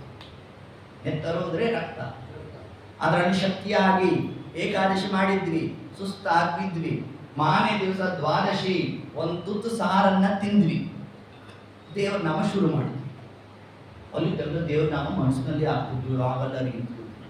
ಒಂದು ತುತ್ತು ಅನ್ನ ತಿಂತಾ ಇದ್ದಂತೆ ಎಲ್ಲಿಂದ ಶಕ್ತಿ ಬಂತು? ವೈಶ್ವಾನರ ನಾಮಕನಾದಂತಹ ಪರಶುರಾಮ ದೇವರು ಆ ಅನ್ನವನ್ನ 3 ಭಾಗ ಮಾಡಿ 1ನೇ ಭಾಗವನ್ನ ವಾಯುದೇವರ ಒಂದು ರೂಪದ ಕೈಯಿಂದ ಕೊಡ್ತಾ, ಇನ್ನು 2ನೇ ಭಾಗ ಅದು ನಿಸ್ಸಾರ ಭಾಗ, ಅದೇ ಅಪಾನ ನಾಮಕನಾದ ಮುಖ್ಯ ಪ್ರಾಣ ದೇವರು ಅವರದನ್ನ ಮಲಮೂತ್ರಾದಿಗಳ ದ್ವಾರ ಅದನ್ನು ವಿಸರ್ಜನೆ ಮಾಡಿಸ್ತಕ್ಕಂಥದ್ದು. ಇನ್ನು 3ನೇ ಭಾಗವೇ ಸೂಕ್ಷ್ಮ. ಆ ಅನ್ನದ ಗುಣ ದೋಷಗಳೇನಿದೆ ಅದನ್ನ ಪರಮಾತ್ಮ ವಾಯುದೇವರ ಕೈ ಕೊಡೋಣ, ವಾಯುದೇವರು ತಗೊಂಡು ಹೋಗೋದನ್ನ ಜ್ಞಾನಕೋಶದಲ್ಲಿ ಇಟ್ಕೊಡೋಣ. ಕೇಳಿದ್ದು ನಮ್ಮ ತಲೆಯಲ್ಲಿ ಉಳಿಯೋಲ್ಲ. ಯಾಕೆ ಉಳಿತಾ ಇಲ್ಲ? ಶುದ್ಧವಾದ ಅನ್ನವನ್ನು ಸ್ವೀಕಾರ ಮಾಡಿಲ್ಲ. ಇದು ಮೊಟ್ಟ ಮೊದಲನೇ ದೋಷ ಅಂತ ತಿಳಿಸ್ತಾರೆ. ಒಂದು ತುತ್ತು ಅನ್ನವನ್ನು ಸ್ವೀಕಾರ ಮಾಡಬೇಕಾದರೂ ಕೂಡ ಪರೀಕ್ಷೆ ಮಾಡಿ ಅನ್ನ ತಿನ್ರಿ ಅಂತ ತಿಳಿಸಿದ್ದಾರೆ ಶಾಸ್ತ್ರ. ಅಷ್ಟು ಮಹತ್ವ.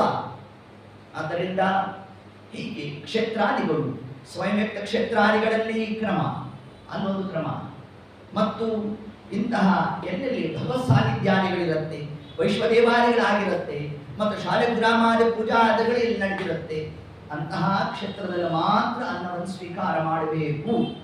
ಉಳಿದ ಕಡೆಯಲ್ಲಿ ಮಾಡಲಿಕ್ಕೆ ಅವಕಾಶ ಇಲ್ಲ. ಇದೇ ಪಾಪ ವಿಮೋಚನಾ ಸ್ತೋತ್ರದಲ್ಲಿ ವಿಜೇಂದ್ರ ಸ್ವಾಮಿಗಳು ನಮಗೆ ತಿಳಿಸಿರ್ತಕ್ಕಂತಹ ಸಾಧನಾ ಬಗೆ ಯಾವುದು ಅಂತಂದ್ರೆ ಶುದ್ಧವಾದ ಅನ್ನವನ್ನು ಸ್ವೀಕಾರ ಮಾಡೋದ್ರಿಂದ ಅನ್ನೋ ಒಂದು ವಿಶಿಷ್ಟವಾದ ತತ್ವಾಂಶವನ್ನು ತಾವು ಹೇಳಿದ. ಭಗವನ್ ಕಲೋ ಸರ್ವರಾತ್ರಿ ಕಾಲೋ ಜಲಹೋಮೋಪ ಮತಾಮುಪೈತನಾಲಂ. ಹೀಗೆ ನಮಗೆ ಸಾಧನೆಗೆ ಅವಕಾಶ ಇದ್ದಂತಹ ಭೂಮಿ, ಸಾಧನೆಗೆ ಯೋಗ್ಯವಾದ ಶರೀರ, ಮತ್ತು ಅದಕ್ಕೆ ವ್ಯವಸ್ಥೆ ಇದ್ದಾಗಲೂ ಯಾರು ಸಾಧನೆಯನ್ನ ಮಾಡೋಲ್ಲ ಅವರ ಇಡೀ ಜೀವನ ಜಲಹೋಮ ಮಾಡಿದಂತೆ. ನೀರಲ್ಲಿ ಹೋಮ ಮಾಡಿದಂತೆ ಅಂತ ಕನ್ನಡದಲ್ಲಿರುವ ಶಬ್ದ, ಅದನ್ನೇ ಹಾಕು. ಅದು ವಿಜೇಂದ್ರ ಸ್ವಾಮಿ. ಜಲಹೋಮೋಪಮತಾಮುಪೈತಿ ನಾಲಂ.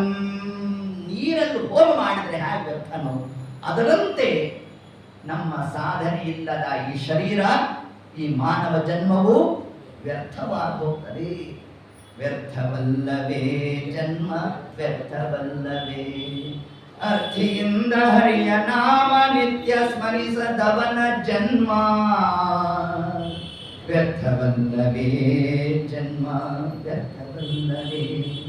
ದಾಸರೊಡನೆ ಆಡದವನ, ದಾಸರೊಡನೆ ಪಾಡದವನ, ದಾಸರ ಕೊಂಡಾಡದೆ ಹರಿದಾಸನಾಗದವನ ಜನ್ಮ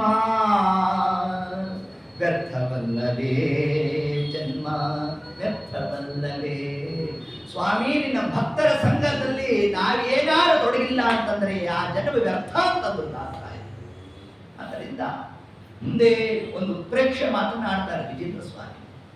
ಅದಕ್ಕೆ ಆಮೇಲೆ ಹೇಳ್ತಾ, ರಮಾಯಾಪ್ಯ ಗಣೈಜ್ಯ ವಸ್ತು ಜಾತಂ ವಿವಿಧಂ ಪ್ರಾಹು ಅಮಂದ ಬುದ್ಧಿಭಾಜ ತವ ಸದ್ಗುಣ ಜಾತಮೇಕಮನ್ಯ ಮಮ ದುರ್ವಾ ದುರಂತ ಪಾಪ ಜಾತಂ.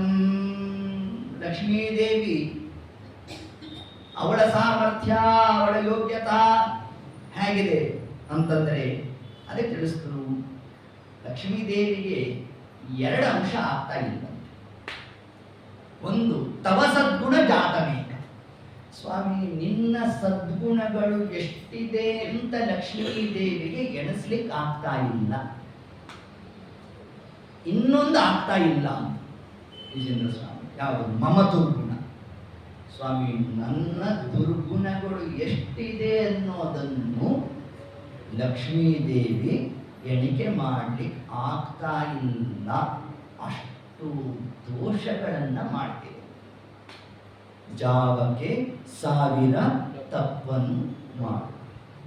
ಹಾಗಾದರೆ ಲಕ್ಷ್ಮೀದೇವಿಗೆ ಒಂದು ಅಂಶ ಯಥಾವತ್ತಾಗಿ ಗ್ರಹಣ ಮಾಡಬೇಕು. ನೋಡಿ, ದೊಡ್ಡವರ ವಾಕ್ಯ ಸುಮ್ಮನೆ ನಾವು ಅದಕ್ಕೆ ವ್ಯಾಖ್ಯಾನ ಮಾಡ್ತೇವೆ ಅಂತಂದ್ರೆ ಅಪಾರ್ಥಕ್ಕೆ ಕಾರಣ ಆಗುತ್ತೆ. ಈಗ ವಿಜೇಂದ್ರ ಸ್ವಾಮಿಯವರು ಕೊಟ್ಟಂತಹ 2 ಅಂಶಗಳೇನು ಅಂತಂದ್ರೆ, ಲಕ್ಷ್ಮೀದೇವಿ 2 ಕಾರ್ಯವನ್ನು ಮಾಡ್ಲಿಕ್ಕೆ ಆಗೋಲ್ಲ ಅಂತಂದ್ರೆ, ಒಂದು ತಪಸದ್ಗುಣ, ಪರಮಾತ್ಮನ ಗುಣಗಳನ್ನ ಲಕ್ಷ್ಮೀದೇವಿ ಎಣಿಸ್ಲಿಕ್ಕೆ ಆಗಲ್ಲ. ಇದು ನಿರ್ವಿವಾದ, ಇದು ನಮಗೆಲ್ಲ ವಿದಿತವಾದ ವಿಷಯ, ಗೊತ್ತಿರೋ ವಿಷಯ. ಈಗೊಂದು ಹೊಸದಾದ ವಿಷಯವನ್ನು ವಿಜೇಂದ್ರ ಸ್ವಾಮಿಗಳು ತಾವು ತಿಳಿಸ್ಕೊಟ್ಟಿದ್ದೇನು ಅಂತಂದ್ರೆ, ನಮ್ಮ ದುರ್ಗುಣಗಳನ್ನ ಲಕ್ಷ್ಮೀದೇವಿ ಎಣಿಸ್ಲಿಕ್ಕಾಗೋಲ್ಲ, ಅಷ್ಟೂ ದುರ್ಗುಣಗಳು ನಮ್ಮಲ್ಲಿದೆ ಅಂತ. ಹಾಗಾದರೆ ಲಕ್ಷ್ಮೀದೇವಿ ನಮ್ಮ ದುರ್ಗುಣಗಳನ್ನ ಎಣಿಸ್ಲಿಕ್ಕೆ ಆಗತ್ತಾ ಇಲ್ವಾ ಅಂತ ಪ್ರಶ್ನೆ ತಗೊಂಡ್ರೆ, ಹಾಗೆ ಆಗತ್ತೆ. ಇದಕ್ಕೆ ಪ್ರಮಾಣ ಪದ್ಧತಿ. ಕೇವಲ ಜ್ಞಾನದ ಬಗ್ಗೆ ಟೀಕಾಕೃತ್ಪಾದರು ತಾವು ಅನೇಕ ಮಂದಿ ಹಿಂದೆ ಒಂದು ಕಡೆ ಇದೇ ಥರ ಒಂದು ಚರ್ಚೆಗೆ ವಿಷಯ ಆಗಿತ್ತು. ಅವರು ಇದೇ ವಾಕ್ಯ ತಗೊಂಡು ಹೇಳಿಬಿಟ್ಟು, ಲಕ್ಷ್ಮೀದೇವಿಗೆ ನಮ್ಮ ದುರ್ಗುಣಗಳನ್ನು ಎಣಿಸ್ಲಿಕ್ಕೆ ಆಗೋಲ್ಲ ಅಂದ್ರೆ ಆಗೋದೇ ಇಲ್ಲ ಅಂತ ಯಥಾವರ್ಷ ತಗೊಂಡು. ಹಂಗಲ್ಲ, ಅದು ಹೇಳಿದ್ದೇನು ಅಂದ್ರೆ ಒಂದು ದೃಷ್ಟಾಂತ ಇಷ್ಟಿದೆ ನಮ್ಮದು ಅಂತ ಉತ್ಪ್ರೇಕ್ಷೆಯಿಂದಾಗಿ ಹೇಳಿದ್ದಷ್ಟೇ ಹೊರತಾಗಿ ಇಷ್ಟು ಪಾಪಗಳು ಮಾಡ್ತಾ ಇದ್ದೇವೆ, ಲಕ್ಷ್ಮೀದೇವಿನೇ ಕೈ ಚೆಲ್ಲಬೇಕು ಅಷ್ಟಿದೆ ಅಂತ ಹಂಗೆ ಹೇಳಿದ್ದಷ್ಟೇನೆ. ಹೊರತಾಗಿ ನಾವೀಗ ಸಮುದ್ರ ಸ್ನಾನ ಮಾಡಿ ಬಂದೆ ಅಂದ್ರೆ ಏನರ್ಥ? ಏನು ಇಡೀ ಸಮುದ್ರ ನೀರು ತಲೆ ಮೇಲೆ ಹಾಕೊಂಡು ನಿಂತ ಅರ್ಥನಾ? ಹಂಗಲ್ಲ. ಎಷ್ಟು ನನ್ನ ಕೈಗೆ ಬಂತೋ ನಾನಷ್ಟು, ನನ್ನ ಮೈ ನೆನೆಯುವಷ್ಟು ನಾನು ಸ್ನಾನ ಮಾಡಿದ್ದು ಸಮುದ್ರ ಸ್ನಾನ ಅನ್ನೋದು ಹೇಗೋ ಅದು ಹೇಳಿದ್ದೇನು, ಸಮುದ್ರ ಸ್ನಾನ ಮಾಡಿ ಬಂದೆ, ಅದು ಇಡೀ ಇದನ್ನು ತಲೆ ಮೇಲೆ ಹಾಕೊಂಡೆ ಅಂತ ಅರ್ಥ. ಹಂಗರ್ಥ ಅಲ್ಲ. ಹೇಗೆ ಅಲ್ಲಿ ನಾವು ಏತತ್ಕ್ರಮದಲ್ಲಿ ಅರ್ಥವನ್ನು ಮಾಡಬೇಕು. ಯಥಾವ ಶಬ್ದಕ್ಕೆ ನಾವು ಗಂಗಾಯಾಮ್ ಘೋಷ ಆ ಶಬ್ದ ಗೊತ್ತಿರಲಿ. ಅಂದ್ರೆ ಗಂಗೆಯಲ್ಲೇ ಮನೆ ಕಟ್ಕೊಂಡಿದ್ದೀವಿ ಅಂತನಾ? ತೀರ ಅಂತ ಅರ್ಥ. ಹೌದು ಇಲ್ವ? ಅದು ಹೇಳಬೇಕಾದ್ರೆ ಏನು? ಗಂಗಾಯಾಮ್ ಘೋಷ ಅಂತ ಹ್ಯಾಕ್ ಶಬ್ದ ಶಾಸ್ತ್ರದಲ್ಲಿ ಉಲ್ಲೇಖ ಇದೆಯೋ ಅದರಂತೆ ವಿಜೇಂದ್ರ ಸ್ವಾಮಿಗಳು ತಿಳಿಸಿದ್ದೇನು ಕ್ರಮ ಅಂತಂದ್ರೆ, ಲಕ್ಷ್ಮೀದೇವಿಗೆ ನಮ್ಮ ಗುಣಗಳನ್ನ ಎಣಿಸ್ಲಿಕ್ಕೆ ಆಗೋಲ್ಲ ಅಂತಂದ್ರೆ, ನಮ್ಮ ಅವಗುಣಗಳನ್ನು ಎಣಿಸ್ಲಿಕ್ಕೆ ಆಗೋಲ್ಲ ಅಂತಂದ್ರೆ ಜೀವನನ್ನ ತಿಳಿದಿಲ್ಲ ಅಂತ ಆಗೋಗುತ್ತೆ. ಅರೆ ನಿನ್ನೆ ದಿವಸದ ಉಪನ್ಯಾಸನ ಅದ್ಯಾಕೆ ನೋಡಿದ್ದೇನು, ಚಿತ್ತದಲ್ಲಿ ಆನಂದ ಸುಖವ ನೀವಳು ರಮ. ನಮಗೆ ಆನಂದವನ್ನು ಉಣಿಸೋಳು ಯಾರು? ಅದು ಲಕ್ಷ್ಮೀದೇವಿ. ಹಿಂಗಿರಬೇಕಾದರೆ ಆ ಲಕ್ಷ್ಮೀದೇವಿ ನಮ್ಮ ದುರ್ಗುಣಗಳನ್ನೆಲ್ಲ ಎಣಿಸ್ಲಿಕ್ಕೆ ಆಗೋಲ್ಲ ಅನ್ನೋದರ ತಾತ್ಪರ್ಯ ಕೇವಲ ಉತ್ಪ್ರೇಕ್ಷೆಯಿಂದಾಗಿ ಇಷ್ಟು ಪಾಪ ಮಾಡ್ತಾ ಇದ್ದೇವೆ, ಜಾಗ್ರತೆಯಿಂದ ತಿಳಿಸುತ್ತೆ. ಅದಕ್ಕೆ ಪ್ರಮಾಣ ಪದ್ಧತಿಯಲ್ಲಿ ಟೀಕಾಕೃತ್ಪಾದರು ತಾವು ಅತಿ ಸ್ಪಷ್ಟವಾದ ನಿರೂಪಣೆಯನ್ನು ತಾವಲ್ಲಿ ಕೊಡುತ್ತಾ, ಈಶ್ವರ ಧನ್ಯತ್ರ ಅನಾಲೋಚನೆಯ ಸತಿ, ನೋಡ್ರಿ ಶಬ್ದ ನೋಡ್ರಿ ಹೇಗಿದೆ ಅಲ್ಲಿ, ಅನಾಲೋಚನೆಯ ಸತಿ ಸರ್ವ ವಿಷಯ ಜ್ಞಾನಂ ಲಕ್ಷ್ಮೀ ಜ್ಞಾನಂ ತಿಳಿಸ್ಬೋದು. ಅದೇ ಬ್ರಹ್ಮವಾಯುಗಳ ಬಗ್ಗೆ ಬಂದಾಗ ಆಲೋಚನೆ ಸತಿ ಸರ್ವ ವಿಷಯ ಜ್ಞಾನ. ತತ್ವಾಭಿಮಾನಿಗಳಿಗೆ ಬಂದಾಗ ಆಲೋಚನೆ ಸತಿ, ಆಲೋಚನೆ ಮಾಡಿದ್ರು ಸಾರ್ವತ್ರಿಕನ ಅಸಾರ್ವತ್ರಿಕ. ಪೂರ ಯಾರು ತತ್ವಾಭಿಮಾನಿಗಳು ಗರುಡಶೇಷ ರುದ್ರಾದಿಗಳಿಂದ ಪ್ರಾರಂಭ ಮಾಡಿಕೊಂಡು ಯಾರ್ಯಾರು ತಾತ್ವಿಕಾನ್ ತತ್ವಾಭಿಮಾನಿಗಳು ಇದ್ದಾರೋ ಅವರು ಏನಾದರೂ ಇಡೀ ಜಗತ್ತಿನ ಚರಾಚರ ಜಗತ್ತಿನ ವಿಷಯಕವಾಗಿ ಅವರು ಪ್ರಶ್ನೆ ಮಾಡಿದ್ರೆ ಸಮಗ್ರ ಅವರಿಗೆ ಸ್ಫುಟ ಆಗೋಲ್ಲ, ಕಿಂಚಿತ್ ಕಿಂಚಿತ್ ಆಗುತ್ತೆ. ಅದು ಸಮಗ್ರ ಜ್ಞಾನ ಲಕ್ಷ್ಮೀದೇವಿಗೆ ಮಾತ್ರ, ಅದು ಸರ್ವಕಾಲಿಕ. ಬ್ರಹ್ಮವಾಯುಗಳಿಗೆ ನಾವು ತಗೊಂಡಾಗ ಆಲೋಚನೆಯ ಪ್ರಾಪ್ತಿಯಾಗಬೇಕೆ ಹೊರತಾಗಿ ಅನಾಲೋಚನೆಯ ಲಕ್ಷ್ಮೀದೇವಿಗೆ ಹೇಗಿದೆ ಅದರಂತೆ ಬ್ರಹ್ಮವಾಯುಗಳಿಗೆ ರುಚಿಯೋಗಿಗಳಿಗೆ ಇರ್ತಕ್ಕಂಥದ್ದಲ್ಲ ಅಂತ ನಾವು ತಿಳಿಸ್ಕೊಡ್ತಾರೆ. ಅಲ್ಲಿ ಹೇಳಬೇಕಾದ್ರೆ ಲಕ್ಷ್ಮೀ ಜ್ಞಾನದ ಬಗ್ಗೆ ಟೀಕಾಕೃತ್ಪಾದರು ಅತಿ ಸ್ಪಷ್ಟವಾಗಿ ತಿಳಿಸಿರ್ತಕ್ಕಂತಹ ಒಂದು ಕ್ರಮ ಯಾವುದು ಅಂತಂದ್ರೆ ಈಶ್ವರ ಧನ್ಯತ್ರ. ಅದೇ ಶಬ್ದ ಇದೆ, ಸರ್ವ ವಿಷಯ ಜ್ಞಾನಂ ಲಕ್ಷ್ಮೀ ಜ್ಞಾನ. ಲಕ್ಷ್ಮೀದೇವಿಗೆ ಚರಾಚರ ಜಗತ್ತಿನ ಜ್ಞಾನ ಸರ್ವಕಾಲಿಕವಾಗಿ ಉಂಟೋಗಿದೆ. ಹಾಗಾಗಿ ಇಲ್ಲಿ ತಿಳಿಸಿದ್ದು ಕೇವಲ ಉತ್ಪ್ರೇಕ್ಷೆಯಿಂದ. ನಾವು ಶಬ್ದಕ್ಕೆ ಕೆಲವು ಅಪರೋಕ್ಷ ಜ್ಞಾನಿಗಳು ಅನೇಕ ಕಡೆಯಲ್ಲಿ ಇಂತಹ ಶಬ್ದಗಳನ್ನು ಪ್ರಯೋಗ ಮಾಡ್ತಾರೆ. ವಾದಿರಾಜರು ಸರಸ್ವಾರ ವಿಲಾಸದಲ್ಲಿ ಅಂದೋಹಂ ಅಂತಂದ್ರು. ನಾವು ಅಂದೋಹಂ ಅಂತಂದ್ರೆ ಅವರು ಕಣ್ಣಿರಲಿಲ್ಲ ಅಂತೀವಿ, ಯಾರೋ ಒಬ್ರು ಮಹಾಂಬಾವ ತಾವು ವ್ಯಾಖ್ಯಾನ ಮಾಡ್ಲಿಕ್ಕೆ ಶುರು ಮಾಡಿದ್ರು. ಹಂಗ ಅರ್ಥ ಮಾಡೋದಲ್ಲ. ಅಂದೋಹಂ ಅಂತಂದ್ರೆ ಯಾವುದು ಅಂದೋಹಂ ನಮ್ಮ ಪರವಾಗಿ ಹೇಳಿದ್ದು. ಮುಂದೆ ಕೊನೆಯ ಶ್ಲೋಕದ ವಿಜೇಂದ್ರ ಸ್ವಾಮಿಗಳು ತಾವು ಹೇಳಬೇಕಾದ್ರೆ ಏನ್ ತಿಳಿಸಿದ್ದಾರೆ, ನನ್ನಷ್ಟು ಪಾಪ ಮಾಡಿರೋನೇ ಇಲ್ಲ, ನಾಸ್ತಿ ನಾಸ್ತಿ ನಾಸ್ತಿ ಎಂದು. ಹೌದಾ? ವಿಜೇಂದ್ರ ಸ್ವಾಮಿಗಳು ಹಂಗ ಕ್ರಮ, ಹಂಗದಕ್ಕೆ ನಾವು ವ್ಯಾಖ್ಯಾನ ಮಾಡಬೇಕಾ ಅಂತ? ಹಂಗಲ್ಲ, ಇನ್ನು ಪ್ರಾರ್ಥನೆ ಮಾಡ್ರಿ ಅಂತ ನಮ್ಗೆ ತಿಳಿಸ್ಕೊಟ್ಟಿದ್ದದನ್ನ. ಸ್ವಾಮಿ ನನ್ನಷ್ಟು ಪಾಪ ಮಾಡಿರೋನೇ ಇಲ್ಲವೋ, ಅನುಗ್ರಹ ಮಾಡಪ್ಪ. ಅದನ್ನು ನಾವು ಪರಮಾತ್ಮನಲ್ಲಿ ಹಿಂಗೆ ಸ್ತೋತ್ರ ಮಾಡಬೇಕು ಅಂತ ದೊಡ್ಡವರು ಮೇಲ್ಪಂಕ್ತಿಯಲ್ಲಿದ್ದು ಚಿಕ್ಕವರಿಂದ ಸಾಧನೆಯನ್ನು ಮಾಡಿಸ್ತಾರೆ. ಹೇಗೆ ಪರಮಾತ್ಮ ತಾನು ಸರಸ್ವತಿ ನದಿ ತೀರದಲ್ಲಿ ಕೂತಾಗ ವ್ಯಾಸರೂಪದಿಂದ ನಾರದರು ಬಂದಾಗ ದೇವರು ಎದ್ದು ನಿಂತಂತೆ. ನಾರದರು ಕೇಳಿದ್ರು, ಸ್ವಾಮಿ ನೀ ಯಾಕೆ ಎದ್ದು ನಿಂತೀಯೋ ಅಂತ. ಆಗ ಪರಮಾತ್ಮ ಅಂದ, ಹಂಗಲ್ಲಪ್ಪ, ಮುಂದೆ ಲೋಕದಲ್ಲಿ ಇದೊಂದು ಪಾಠ ಆಗಬೇಕು. ದೊಡ್ಡವರು ಜ್ಞಾನಿಗಳು ಬಂದಾಗ ಎದ್ದು ನಿಲ್ಲಬೇಕು ಅನ್ನೋ ಆ ಒಂದು ಪರಿಜ್ಞಾನ ಸಜ್ಜೀವರಲ್ಲಿ ಮೂಡಬೇಕಾದ್ರೆ ನಾನು ಆ ಕಾರ್ಯ ಮಾಡಬೇಕು. ಅದಕ್ಕೆ ಪರಮಾತ್ಮ ತಿಳಿಸಿದ್ದು ನೀವು ಮಾಡಿ ಅಂತಲೇ ಇಲ್ಲ, ಸತ್ಯಂ ಪರಂ ಧೀಮಹಿ, ಮಾಡೋಣ ಅಂತಂದೇವು. ಅಪ್ಪ ಮಾಡಿದ್ರೆ ಮಗ ಮಾಡ್ತಾನಂತೆ. ಅಪ್ಪ ಮಾಡಿದೀರಾ 6 ಗಂಟೆಯಲ್ಲಿ IPL ನೋಡ್ತಾ ಕೂತ್ಕೊಂಡು ಮಗನಿಗೆ ಸಂಧ್ಯಾ ವಂದನೆ ಮಾಡು ಅಂದ್ರೆ ಮಾಡ್ತಾನ? ಪಕ್ಕದಲ್ಲಿ ಬಂದು ಕೂತ್ಕೊಂಡ, ನೀನೇ ಮಾಡಲಿಲ್ಲ ನಾನು ಯಾಕೆ ಮಾಡಬೇಕು? ಅಪ್ಪ ಮಡಿ ಉಟ್ಕೊಂಡು ಸಂಧ್ಯಾ ವಂದನೆ ಮಾಡ್ತಾ ಸುಮ್ಮನೆ ಕಣ್ಣಲ್ಲಿ ಸನ್ನೆ ಮಾಡಿದ್ರೆ ಸಾಕು, ಗಂಭೀರವಾಗಿ ಮಗ ಬಂದು ಪಕ್ಕಕ್ಕೆ ಕೂತ್ಕೊಂಡ. ಹೇಗೋ ಹರಿರೇವ ಪರೋ ಹರಿರೇವ ಗುರು ಹರಿರೇವ ಜಗತ್ ಪಿತೃ ಮಾತೃಗತಿ. ಜಗತ್ತಿಗೆ ತಂದೆಯಾಗಿರ್ತದ ಪರಮಾತ್ಮ ಸ್ವಯಂ ತಾನು ತಿಳಿಸ್ತಾ ಇದ್ದಾನೆ, ಧ್ಯಾನ ಮಾಡೋಣ ಅಂದ್ರೆ ಪರಮಾತ್ಮನೇ ಧ್ಯಾನ ಮಾಡೋಣ ಅಂತ ಹೇಳಿದಾಗ ಇನ್ನು ನಾವು ನೀವು ಮಾಡಬೇಕು ಬ್ಯಾಡು ಅನ್ನೋ ಆ ಕ್ರಮದಲ್ಲಿ ಹೇಗೆ ಆ ಶಬ್ದಕ್ಕೆ ಅರ್ಥ ಮಾಡಬೇಕು, ಅದರಂತೆ ಲಕ್ಷ್ಮೀ ದೇವಿಯು ಕೂಡ ನಮ್ಮಲ್ಲಿರ್ತಕ್ಕಂತಹ ದೋಷವನ್ನ ಅವಳಿಗೆ ಎಣಿಸ್ಲಿಕ್ಕೆ ಆಗೋಲ್ಲ ಅಂತ ಸರ್ವಥಾ ಅದನ್ನು ಅರ್ಥ ಮಾಡೋದಲ್ಲ. ಕಾರಣ ಜೀವನ ಸ್ವರೂಪದ ಒಳಗೆ ಇದ್ದು ಅಸೃಜ್ಯಾವಸ್ಥೆಯಲ್ಲಿ ಇನ್ನು ವಾಯುದೇವರು ವ್ಯಾಪಾರವನ್ನ ಪ್ರಾರಂಭ ಮಾಡಿರೋಲ್ಲ. ಅದ್ಯಾಪಿ ವಾಯುದೇವರು ಜೀವನ ಸ್ವರೂಪದೊಟ್ಟಿಗೆ ಇರ್ತಾರೆ, ಆದರೆ ವ್ಯಾಪಾರ ಪ್ರಾರಂಭ ಮಾಡಿರುವಲ್ಲ.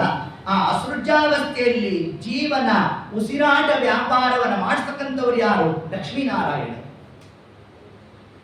ಆದ್ದರಿಂದ ಹಾಗಾದ್ರೆ ಜೀವನ ಸ್ವರೂಪದೊಟ್ಟಿಗೆ ಲಕ್ಷ್ಮೀದೇವಿ ಇದ್ದು ಈ ಉಸಿರಾಟ ವ್ಯಾಪಾರವನ್ನು ಮಾಡಿಸ್ತಾ ಇದ್ದಾಳೆ ಅಂತಂದ್ರೆ ಜೀವನ ಬಗ್ಗೆ ತಿಳಿಯದೇ ಲಕ್ಷ್ಮೀದೇವಿ ಕಾರ್ಯವನ್ನು ಮಾಡಿದ್ದಾಳೆ ಅಂತ ಅರ್ಥ ಅಲ್ಲ. ಕಾರಣ ಯಾವ ಬ್ರಹ್ಮವಾಯುಗಳಿಗೆ ಜೀವನ ಯೋಗ್ಯತೆಯನ್ನು ತಿಳಿದಿರ್ತಾರೆ. 3 ವಿಧ ಜೀವರೊಳಗಬ್ಜಜ ಕಲ್ಪ ಪರ್ಯಂತ ತಾ ರಚಿಸಿ ಸಾತ್ವರಿಗೆ ಸುಖ ಸಂಸಾರ ಮಿಶ್ರ ಅಧಮ ಜನರಿಗೆ ಅಪಾರ ದುಃಖಗಳೀವ ಗುರು ಪವಮಾನ ಸಲಹೆಮ್ಮ ತತ್ವಜ್ಞಾನ ಮುಕ್ತಿಭಾಜ ಸುಖಯಸಿ ಗುರು ಯೋಗ್ಯತಾ ತಾರತಮ್ಯ. ಜೀವನ ಯೋಗ್ಯತೆಯನ್ನು ನೋಡಿ ಅವರಿಗೆ ತತ್ವಜ್ಞಾನದ ವ್ಯಾಪಾರವನ್ನು ನಡೆಸ್ತಕ್ಕಂಥವರು ಮುಖ್ಯ ಪ್ರಾಣ ದೇವರಿಗೆ ಜೀವನ ಯೋಗ್ಯತೆಯ ಪರಿಚಯ ಉಂಟು ಅಂತಾಗಬೇಕಾದರೆ ಆ ವಾಯುದೇವರಿಗೆ ತಾಯಿಯಾದಂತಹ ಲಕ್ಷ್ಮೀ ದೇವಿಗೆ ಎಣಿಸ್ಲಿಕ್ಕೆ ಆಗೋಲ್ಲ ಅಂತ ಯಥಾವತ್ ಶಬ್ದದ ಅರ್ಥ ಅಲ್ಲ. ಅಷ್ಟು ಪಾಪ ಮಾಡುತ್ತೇವೆ ಅಂತ ಇಷ್ಟು ಕ್ರಮದಲ್ಲಿ ನಾವು ಈ ಒಂದು ಪ್ರಕರಣವನ್ನ ಅರ್ಥ ಮಾಡ್ಕೋಬೇಕು ಅಂತ ಹೇಳ್ತಾ ಇನ್ನು ಮುಂದೆ ಇನ್ನೊಂದು ಶ್ಲೋಕದ ಒಂದು ಸ್ಥೂಲಾರ್ಥವನ್ನು ಹೇಳಿ ಮಂಗಲ ಮಾಡೋಣ.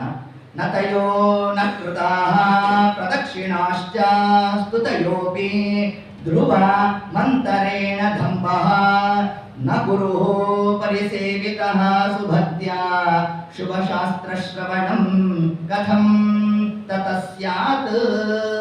ನತಯೋ ನ ಕೃತಾಃ, ಸಾಧನೆಯಲ್ಲಿ ಪ್ರಾರಂಭ ಆಗುವ ಮೊದಲನೇ ಹಂತ ಯಾವುದು? ಪ್ರದಕ್ಷಿಣ, ದೇವರಿಗೆ ನಮಸ್ಕಾರವನ್ನು ಮಾಡಬೇಕು. ನತಯೋ ನ ಕೃತಾಃ, ಯಾರು ನಾವು ದೇವರಿಗೆ ನಮಸ್ಕಾರ ಮಾಡಿಲ್ಲ ಅಂತಂದ್ರೆ ನರಕಾದಿಗಳಲ್ಲಿ ಹೋಗಿ ಬೀಳಬೇಕಾಗ್ತದೆ. ಮಧ್ವವಿಜಯದಲ್ಲಿ ನಾನು ತಿಳಿಸಿದ್ದೇನೆ,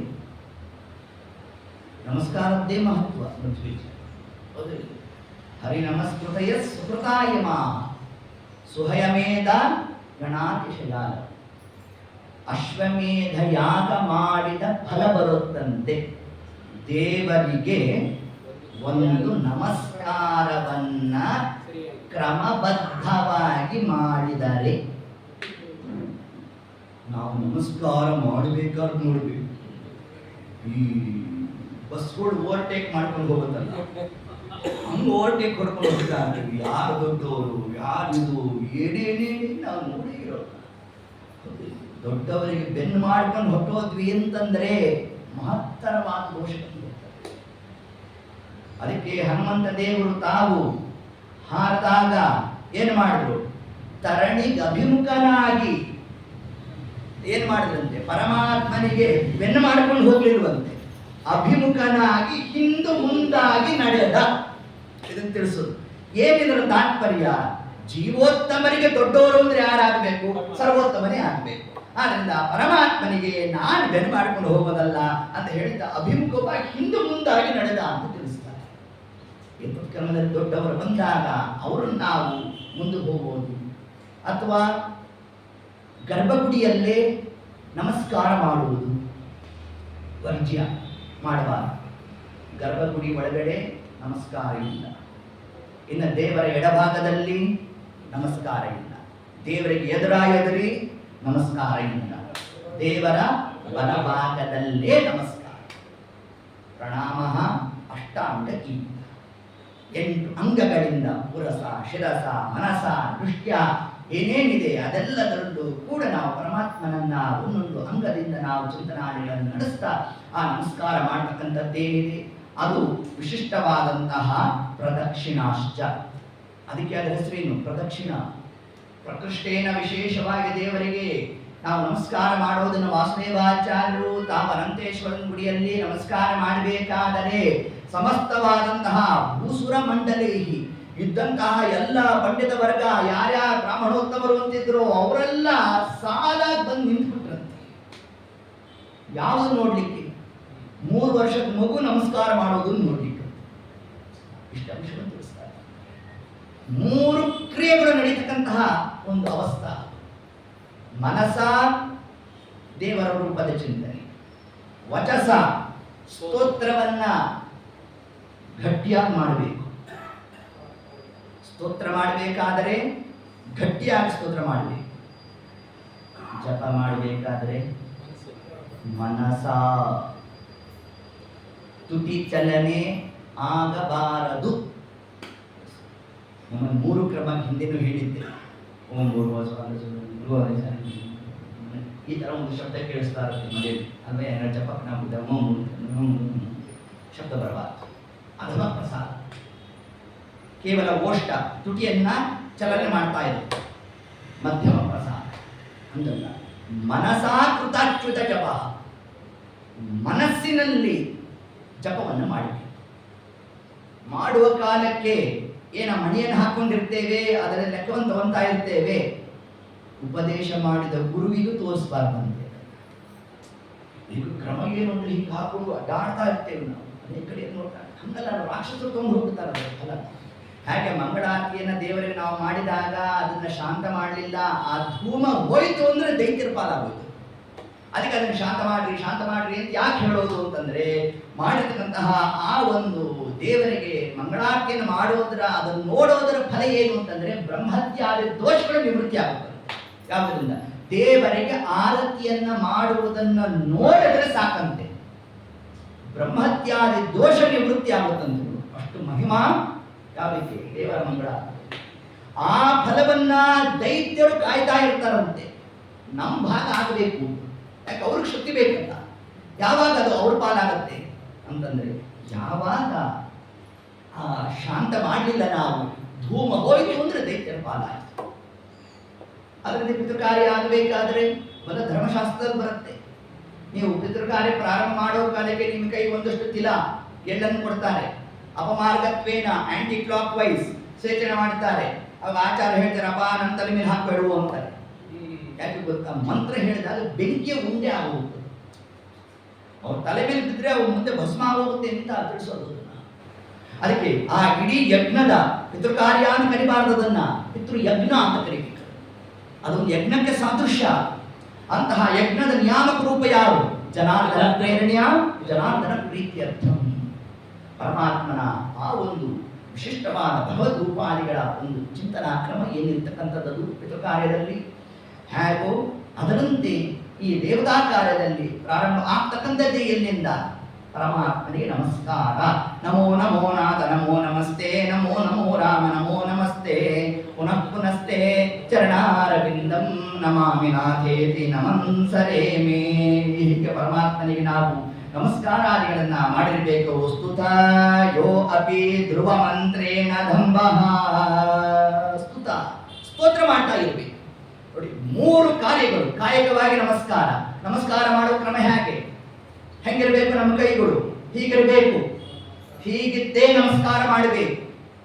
ನಮ್ಮ ಬಲಹಸ್ತ ದೇವರ ಬಲಪಾದವನ್ನು ಸ್ಪರ್ಶ ಮಾಡ್ತಾ ಇದೆ ಅಂತ ಅನುಸಂಧಾನ ಮಾಡಿ, ವಾಮಹಸ್ತ ದೇವರ ವಾಮಪಾದವನ್ನು ಸ್ಪರ್ಶ ಮಾಡ್ತಾ ಇದೆ ಅಂತ ಚಿಂತನೆ ಮಾಡಿ. ದೇವರ ಪಾದಕ್ಕೆ ಏನು ಹೆಸರು? ಸುವ, ಸ್ವಿತ್ಯಾನಂದ ಮುತ್ತಿಷ್ಟ ವಾಗಿ ಸರ್ವಜ್ಞ.